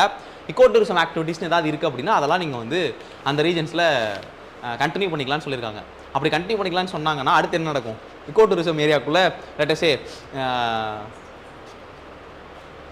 ரெசார்ட்ஸோ இல்லை வந்து அதர் ஆக்டிவிட்டி பர்பஸ்மே ecotourism அப்படின்றதுக்குள்ள வந்துருச்சுன்னா அப்போ கன்ஸ்ட்ரக்ஷன் ஆஃப் பில்டிங் ரெசார்ட்ஸ்ன்றது உள்ளே நடக்க ஆரம்பிச்சுன்னா திரும்ப ஃபாரஸ்ட் கவர் என்ன ஆரம்பிக்கும்? குறைய ஆரம்பிக்கும். So more or less it is not a amendment that is intended to create conservation of forest. Whereas அந்த பேரில் நீங்கள் திரும்ப அந்த ஃபாரஸ்ட் கன்சர்வேஷன் ஆக்டில் அது எதுக்கு ஃபாரஸ்ட் கன்சர்வேஷன் ஒரு வேர்டு இருக்குது அதையும் எடுத்துடலாமே அப்படின்ற பெர்ஸ்பெக்டிவ்ல நீங்கள் ஒரு ஆக்ட் கிரியேட் பண்ணியிருக்கீங்க அப்படின்னா நிறைய என்விரான்மெண்டல் கிரிட்டிக்ஸ் இந்த அமெண்ட்மெண்ட்ஸை வந்து இது பண்ணுறாங்க. மேஜரான இந்த அமெண்ட்மெண்ட் இருக்கக்கூடிய கிரிட்டிக் என்ன அப்படின்னா 2 விஷயம் தான். நிறைய ஃபாரஸ்ட் ஏரியாஸை நான் ஃபாரஸ்ட் பர்பஸ்க்கு யூஸ் பண்ணுறதுக்கு இந்த பில் வந்து பயனுள்ளதாக இருக்குது. உங்களோட ஆக்ட் பேர் என்ன? Forest conservation act. அப்போ நீங்கள் வந்து அமெண்ட்மெண்ட் மேக் பண்ணியிருக்கணும், நான் ஃபாரஸ்ட் ஏரியாஸை ஃபாரஸ்ட் ஏரியாஸாக மாற்றுறதுக்கு இல்லை இன்க்ரீஸ் பண்ணுறதுக்கு என்ன பண்ணியிருக்கணும்? அமெண்ட்மெண்ட்ஸ் மேக் பண்ணியிருக்கணும். வேற நீங்கள் எதுக்கு அமெண்ட்மெண்ட் மேக் பண்ணியிருக்கீங்க? மேஜராக ஃபாரஸ்ட் ஏரியாஸை நான் ஃபாரஸ்ட் ஏரியாஸாக மாற்றுறதுக்கான அமெண்ட்மெண்ட்ஸுக்கு தான் நீங்கள் நிறைய ஆக்டிவிட்டீஸ் கொடுத்துருக்கீங்க அப்படின்றதா இந்த பில்லோட மேஜர் கிரிட்டிசிசம். 1. 2வது, இந்த நான் ஃபாரஸ்ட் ஆக்டிவிட்டீஸ்க்கு நீங்கள் வந்து மாற்றுறீங்க அப்படின்னா அதுக்கான பர்மிஷன்ஸ் அப்படின்றது மேஜர் யார்கிட்ட இருக்குது? ஸ்டேட் கவர்மெண்ட் இப்போ இருக்குது, ஆனால் சென்ட்ரல் கவர்மெண்ட்டுக்கு தான் மாறும் அப்படின்றப்ப திரும்ப you're centralising the power, it will not work. So அது வந்து ஒரு வேளை வந்து ஸ்டேட் கவர்மெண்ட் அப்போஸ் பண்ணாங்கன்னா கூட இல்லை இதெல்லாம் பண்ணிங்கன்னா எங்களோட நேச்சுரல் ரிசோர்ஸோ இல்லை லைவ்லிஹுட்டோ ஸ்பாயில் ஆகும்னு சொன்னாங்கன்னா கூட சென்ட்ரல் கவர்மெண்ட் செட் எஸ் அந்த ப்ராஜெக்ட் நடக்க தான் போகுது. அப்போ இது வந்து இன்னும் சுப்ரீம் கோர்ட் கவர்மெண்ட் இதுக்கு வந்து அப்படியே கான்ட்ரடிக்டரியாக இருக்குது. ஆல்சோ கேம்ப் ஆஃப் ஃபண்டில் வந்து 33 to 35% ஆஃப் ஃபண்டு தான் யூட்டிலைஸ் பண்ணப்பட்டிருக்கு. The fund which was envisioned to create forest cover, right? அதுவே இன்னும் 65% மேலே யூட்டிலைஸ் பண்ணப்படாமல் இருக்கப்ப if you are adding up more thingses அப்படின்னா then what will be the end result? ஆக்சுவலாக இருக்கக்கூடிய ஃபாரஸ்ட் கவர் இன்னும் கொஞ்சம் கொஞ்சமாக காணாமல் போயிடும் அப்படின்றதான் என்விரான்மெண்டல் கிரிட்டிக்ஸோட மிகப்பெரிய கவலை. So these are the major provisions with respect to this forest amendment bill. And இதுக்கப்புறம் ஹிந்துவில் ஒரு ஆர்டிக்கல் இருக்குது, சும்மா நீங்கள் கூகுளில் தேடுங்க ஃபாரஸ்ட் அமெண்ட்மெண்ட் பில் அப்படின்னு சொல்லிட்டு. அதில் வந்து they still figured out few other facts also. எந்தெந்த அளவுக்கு ஃபாரஸ்ட் கவர் குறைஞ்சிருக்கு, எதெல்லாம் நம்ம ஃபாரஸ்ட் கவர்னு சொல்லி ஏமாற்றிக்கிட்டு இருக்கோம் அப்படின்ற அளவுக்கு அவங்க வந்து ஒரு சில விஷயங்களை ஆட் பண்ணியிருக்காங்க ஃபேக்டாக.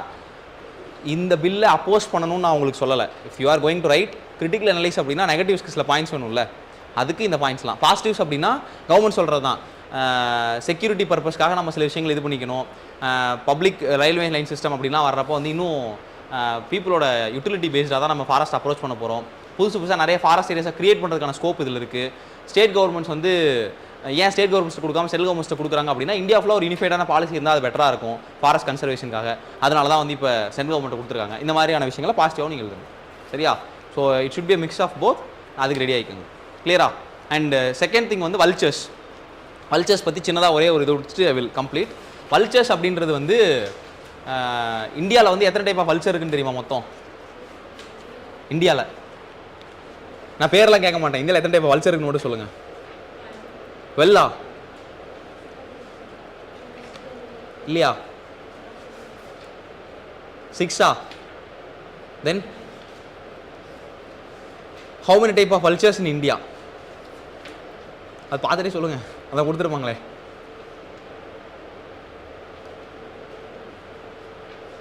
ஸோ இந்தியாவில் கிட்டத்தட்ட வந்து 6 டைப் ஆஃப் வல்ச்சர்ஸ் இருக்குது மேஜராக எக்ஸிஸ்டிங்கில் இருக்கிறது. அண்ட் அதில் வந்து 4 ஐ சப்போஸ் கிரிட்டிக்கலி என்டேஞ்சர்ட், 2 வந்து என்டேஞ்சர்ட்னு நினைக்கிறேன் ஐயூசிஎன் ஸ்டேட்டஸ் படி.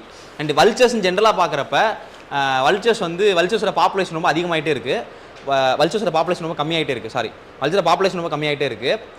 வல்ச்சர்ஸோட பாப்புலேஷன் டிராஸ்டிக்காக ரெடியூஸ் ஆகிறப்ப என்ன ரீசன் அப்படின்னு ஃபஸ்ட் அனலைஸ் பண்ணாங்க. நான் அந்த ஒரு பேக்ரவுண்ட் ஹிஸ்ட்ரி மட்டும் தான் அந்த யூஸில் சொல்லணும்னு நினச்சேன். நெக் ட்ராப் டிசீஸ் அப்படின்னு ஒன்று இருக்குது. நெக் ட்ராப் டிசீஸ் அப்படின்றது என்ன அப்படின்னா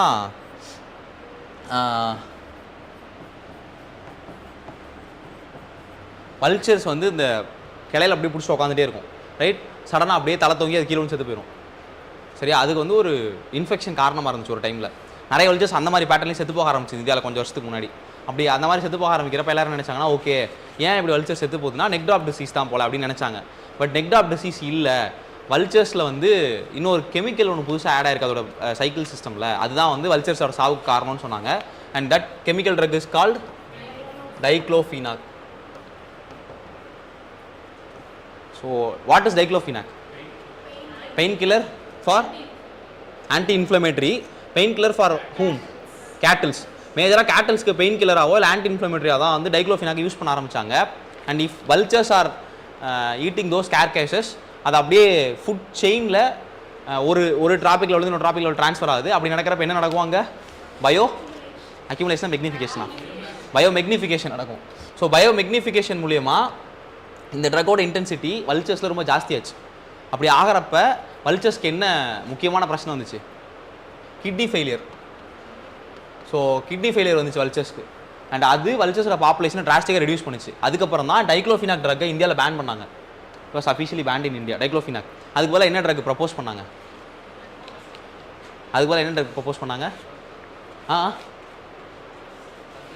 கீட்டோப்ரோஃபின். டைக்ளோஃபினாவுக்கு அப்புறம் உடனே கீட்டோப்ரோஃபின் கொண்டு வரல, அசிட்டோமைசின் அந்த மாதிரி சம்திங் ஒரு ட்ரக் கொண்டு வந்தாங்க. திரும்ப அதுவும் ஒர்க் ஆகலன்னதுக்கப்புறம் கீட்டோப்ரோஃபின் கொண்டு வந்திருக்காங்க. இப்போ இதுவுமே வல்ச்சர்ஸ்க்கு வந்து ஹார்ம்ஃபுல்லாக தான் இருக்குன்னு சொல்லிட்டு இருக்காங்க. ஸோ தட் இதுக்கு திரும்ப ஒரு ஆல்டர்னேட் ட்ரக் தேடிட்டு இருக்காங்க, ரைட்? ஆஸ் ஆஃப் நவ் நம்ம கிட்ட இருக்க எக்ஸிஸ்டிங் லாஸ்ட் ட்ரக் வந்து கீட்டோப்ரோஃபின் தான். கீட்டோப்ரோஃபினுக்கு அடுத்த ஸ்டாண்டர்ட் ஆஃப் ட்ரக்கை தேடிட்டு இருக்காங்க, எது இன்னும் கொஞ்சம் ஹார்ம் இல்லாமல் இருக்கும் அப்படின்ற பெர்ஸ்பெக்டிவ்ல. டைக்ளோஃபினாக்கா? நான் என் ஸ்டேட்மெண்ட் நல்லா கவனிங்க. Diclofenac was officially banned in India, right? So இப்போ அதோட யூட்டிலைசேஷன் இருக்கா அப்படின்னா அதோட utilisation at some extreme cases utilise பண்ணிட்டு தான் இருக்காங்க. அஃபிஷியலாக கேட்டில்ஸ் மட்டும் தான் பேன் பண்ணியிருக்காங்க. கேட்டில்ஸ்க்கே யூஸ் பண்ணுறாங்க நான் சொல்கிறேன். நான் இது ஃபுல்லாக பேசிகிட்டு இருக்கிறது diclofenac with respect to cattles தான். Official it was banned, still diclofenac was utilised in cattles in some places. அது வந்து ஒருவேளை அது அக்கௌண்ட் ஆச்சுன்னா அது அஃபென்ஸ், அக்கௌண்ட் ஆகாத வரைக்கும் அது அஃபென்ஸ் இல்லை, right? Diclofenac drug humans use பண்ணிட்டு தான் இருக்காங்க. அது வந்து அது இல்லைன்னா பல உயிர்கள் உடனே போகிற அளவுக்கு இருக்கும். So it is there. And ketoprofen வந்து கேட்டல்ஸ்க்கு வந்து அல்டர்னேட் ட்ரக்காக ப்ரப்போஸ் பண்ணாங்க. அண்ட் அதுலேயுமே வல்ச்சர்ஸ்க்கு ப்ராப்ளம் இருக்குது அப்படின்னால they are trying for an other alternate drugs, right? So this is with respect to vulture கன்சர்வேஷனுக்கு வந்து ஜட்டாயு கன்சர்வேஷன் ரிசர்வ் அப்படின்னு சொல்லிட்டு ஒன்று கிரியேட் பண்ணியிருப்பாங்க. எங்கே தெரியுமா? யூபிலையா ஹரியானாலையா? It is in Haryana, I suppose. ஹரியானாவில் இருக்கும். It is in Haryana. ஜடாயுனா என்னன்னு தெரியும்ல? என்னது? ராமாயணால சீதையை காப்பாற்றுறதுக்காக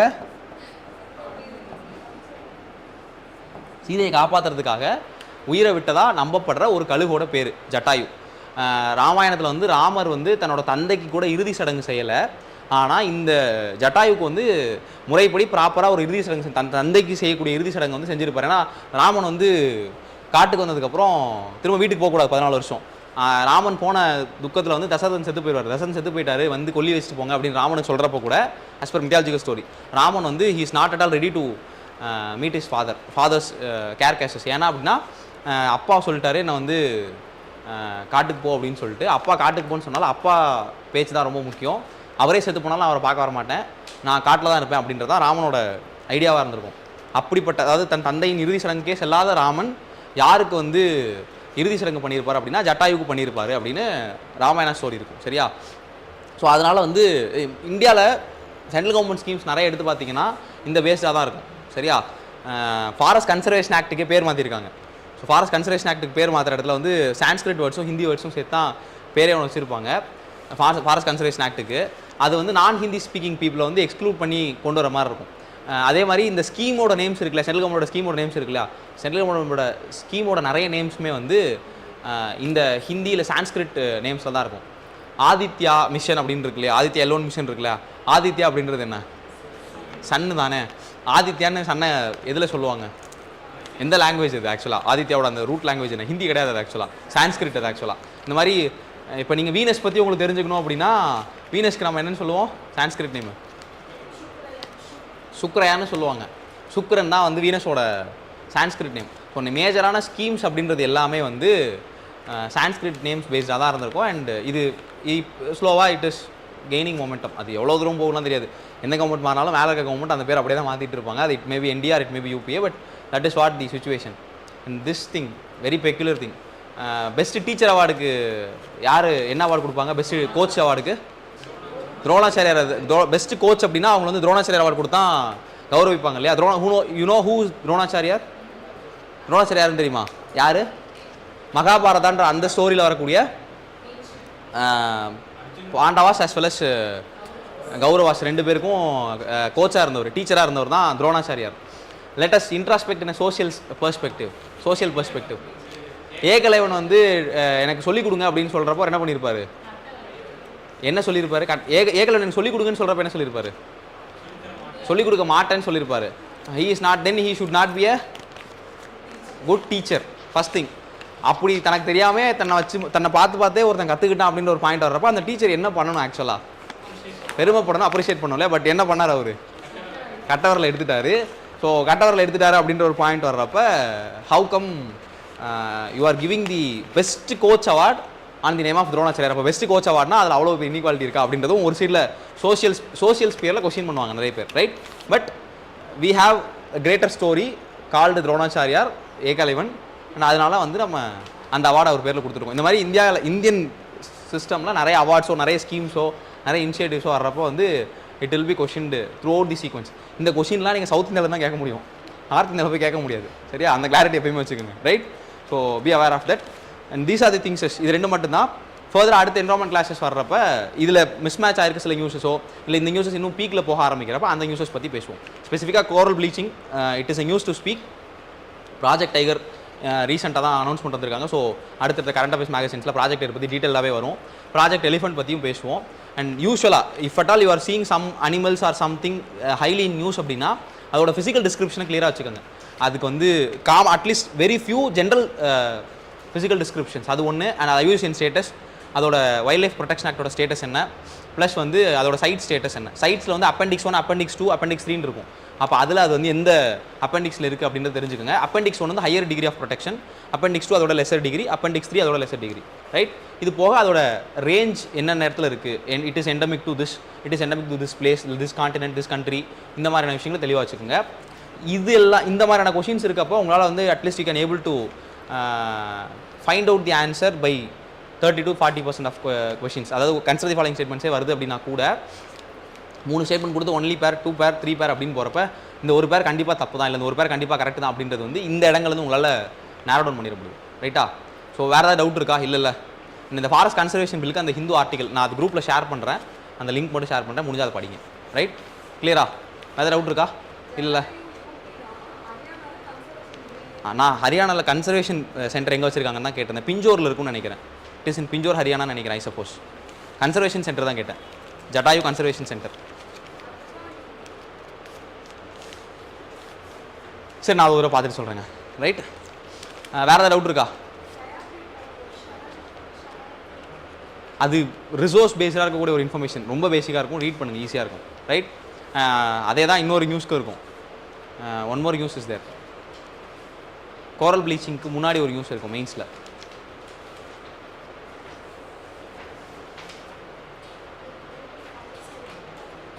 அந்த ஏதோ tropical forest, global tropical forest அந்த மாதிரி ஏதோ ஒரு தீமில் ஒரு நியூஸ் இருக்கும். அதுவும் ரொம்ப பேசிக்காக தான் இருக்கும், அது ஜஸ்ட் ரீட் பண்ணிக்கோங்க. பட் இந்த ஃபாரஸ்ட் கன்சர்வேஷன் அமெண்ட்மெண்ட் பில் அப்படின்றது ஒருவேளை ஆக்டாக மாறிடுச்சு அப்படின்னா you can expect a possible prelims question from there. இல்லைனா மெயின்ஸில் கண்டிப்பாக அந்த கொஷின் எக்ஸ்பெக்ட் பண்ணலாம். ஸோ இப்போ கொஷின் ப்ரிலிம்ஸில் வருது அப்படின்னா எதெல்லாம் அமெண்ட்மெண்ட் மூலிமா கொண்டு வந்திருக்காங்க, எதெல்லாம் அமெண்ட்மெண்ட் மூலிமா கொண்டு வராமல் முன்னாடி இருந்தே இருக்குது. ஆல்ரெடி எக்ஸிஸ்டிங் கன்சர்வேஷனில் என்ன இருந்துச்சு 1980, அதுக்கப்புறம் வந்து இந்த 2023 அமெண்ட்மெண்ட் எல்லாம் கொண்டு வந்திருக்காங்கன்றது தெளிவாக பாருங்கள். ஏன்னா 2017 இதே பேட்டர்னில் ஒரு கொஷின் இருந்தது என்வரான்மெண்ட்டில். ஸோ ஒரு ஆக்ட் கிரியேட் பண்ணியிருந்தாங்க. ஐ சப்போஸ் இந்த வேஸ்ட் ஆக்ட் இருந்துச்சு, ஹசார்டியஸ் வேஸ்ட், சாலிட் வேஸ்ட், இந்த மாதிரி நிறையா வேஸ்ட் பேஸ்டாக ஒரு ஆக்ட் இருந்துச்சு. அந்த ஆக்டில் வந்து பழைய அமெண்ட்மெண்ட்டில் என்ன இருந்துச்சு, புதுசாக அமெண்ட்மெண்ட்டில் என்ன கொண்டு வந்திருந்தாங்க அப்படின்றத 2 ஸ்டேட்மெண்ட் கொஸ்டினாக கொடுத்தாங்க. ஸ்டேட்மெண்ட் 1, ஸ்டேட்மெண்ட் 2 கொடுத்துட்டு 1 only 2 only கொடுத்துருந்தாங்க. கரெக்ட் கேட்டிருந்தாங்க. ஸோ ஒரு அமெண்ட்மெண்ட் வருது ரொம்ப குரூஷியலான ஆக்டில் அப்படின்னா ரீசன்ட் அமெண்ட்மெண்ட்ஸில் என்னென்னலாம் புதுசாக மேக் பண்ணியிருக்காங்க அப்படின்ற கிளாரிட்டி எப்பயுமே வச்சுக்கோங்க. கிளியரா? ரைட். இந்த மேகசின் வராதவங்க கூட வெயிட் பண்ணுங்கள். 5 கொண்டு வந்துடுவேன்னாரு. he will give you by 5, ரைட்டா. கொண்டு வர சொல்லிட்டு கொண்டு வந்துடுவார். வேறு ஏதாவது டவுட் இருக்கா? வேறு டவுட் இல்லையா? Can mind up.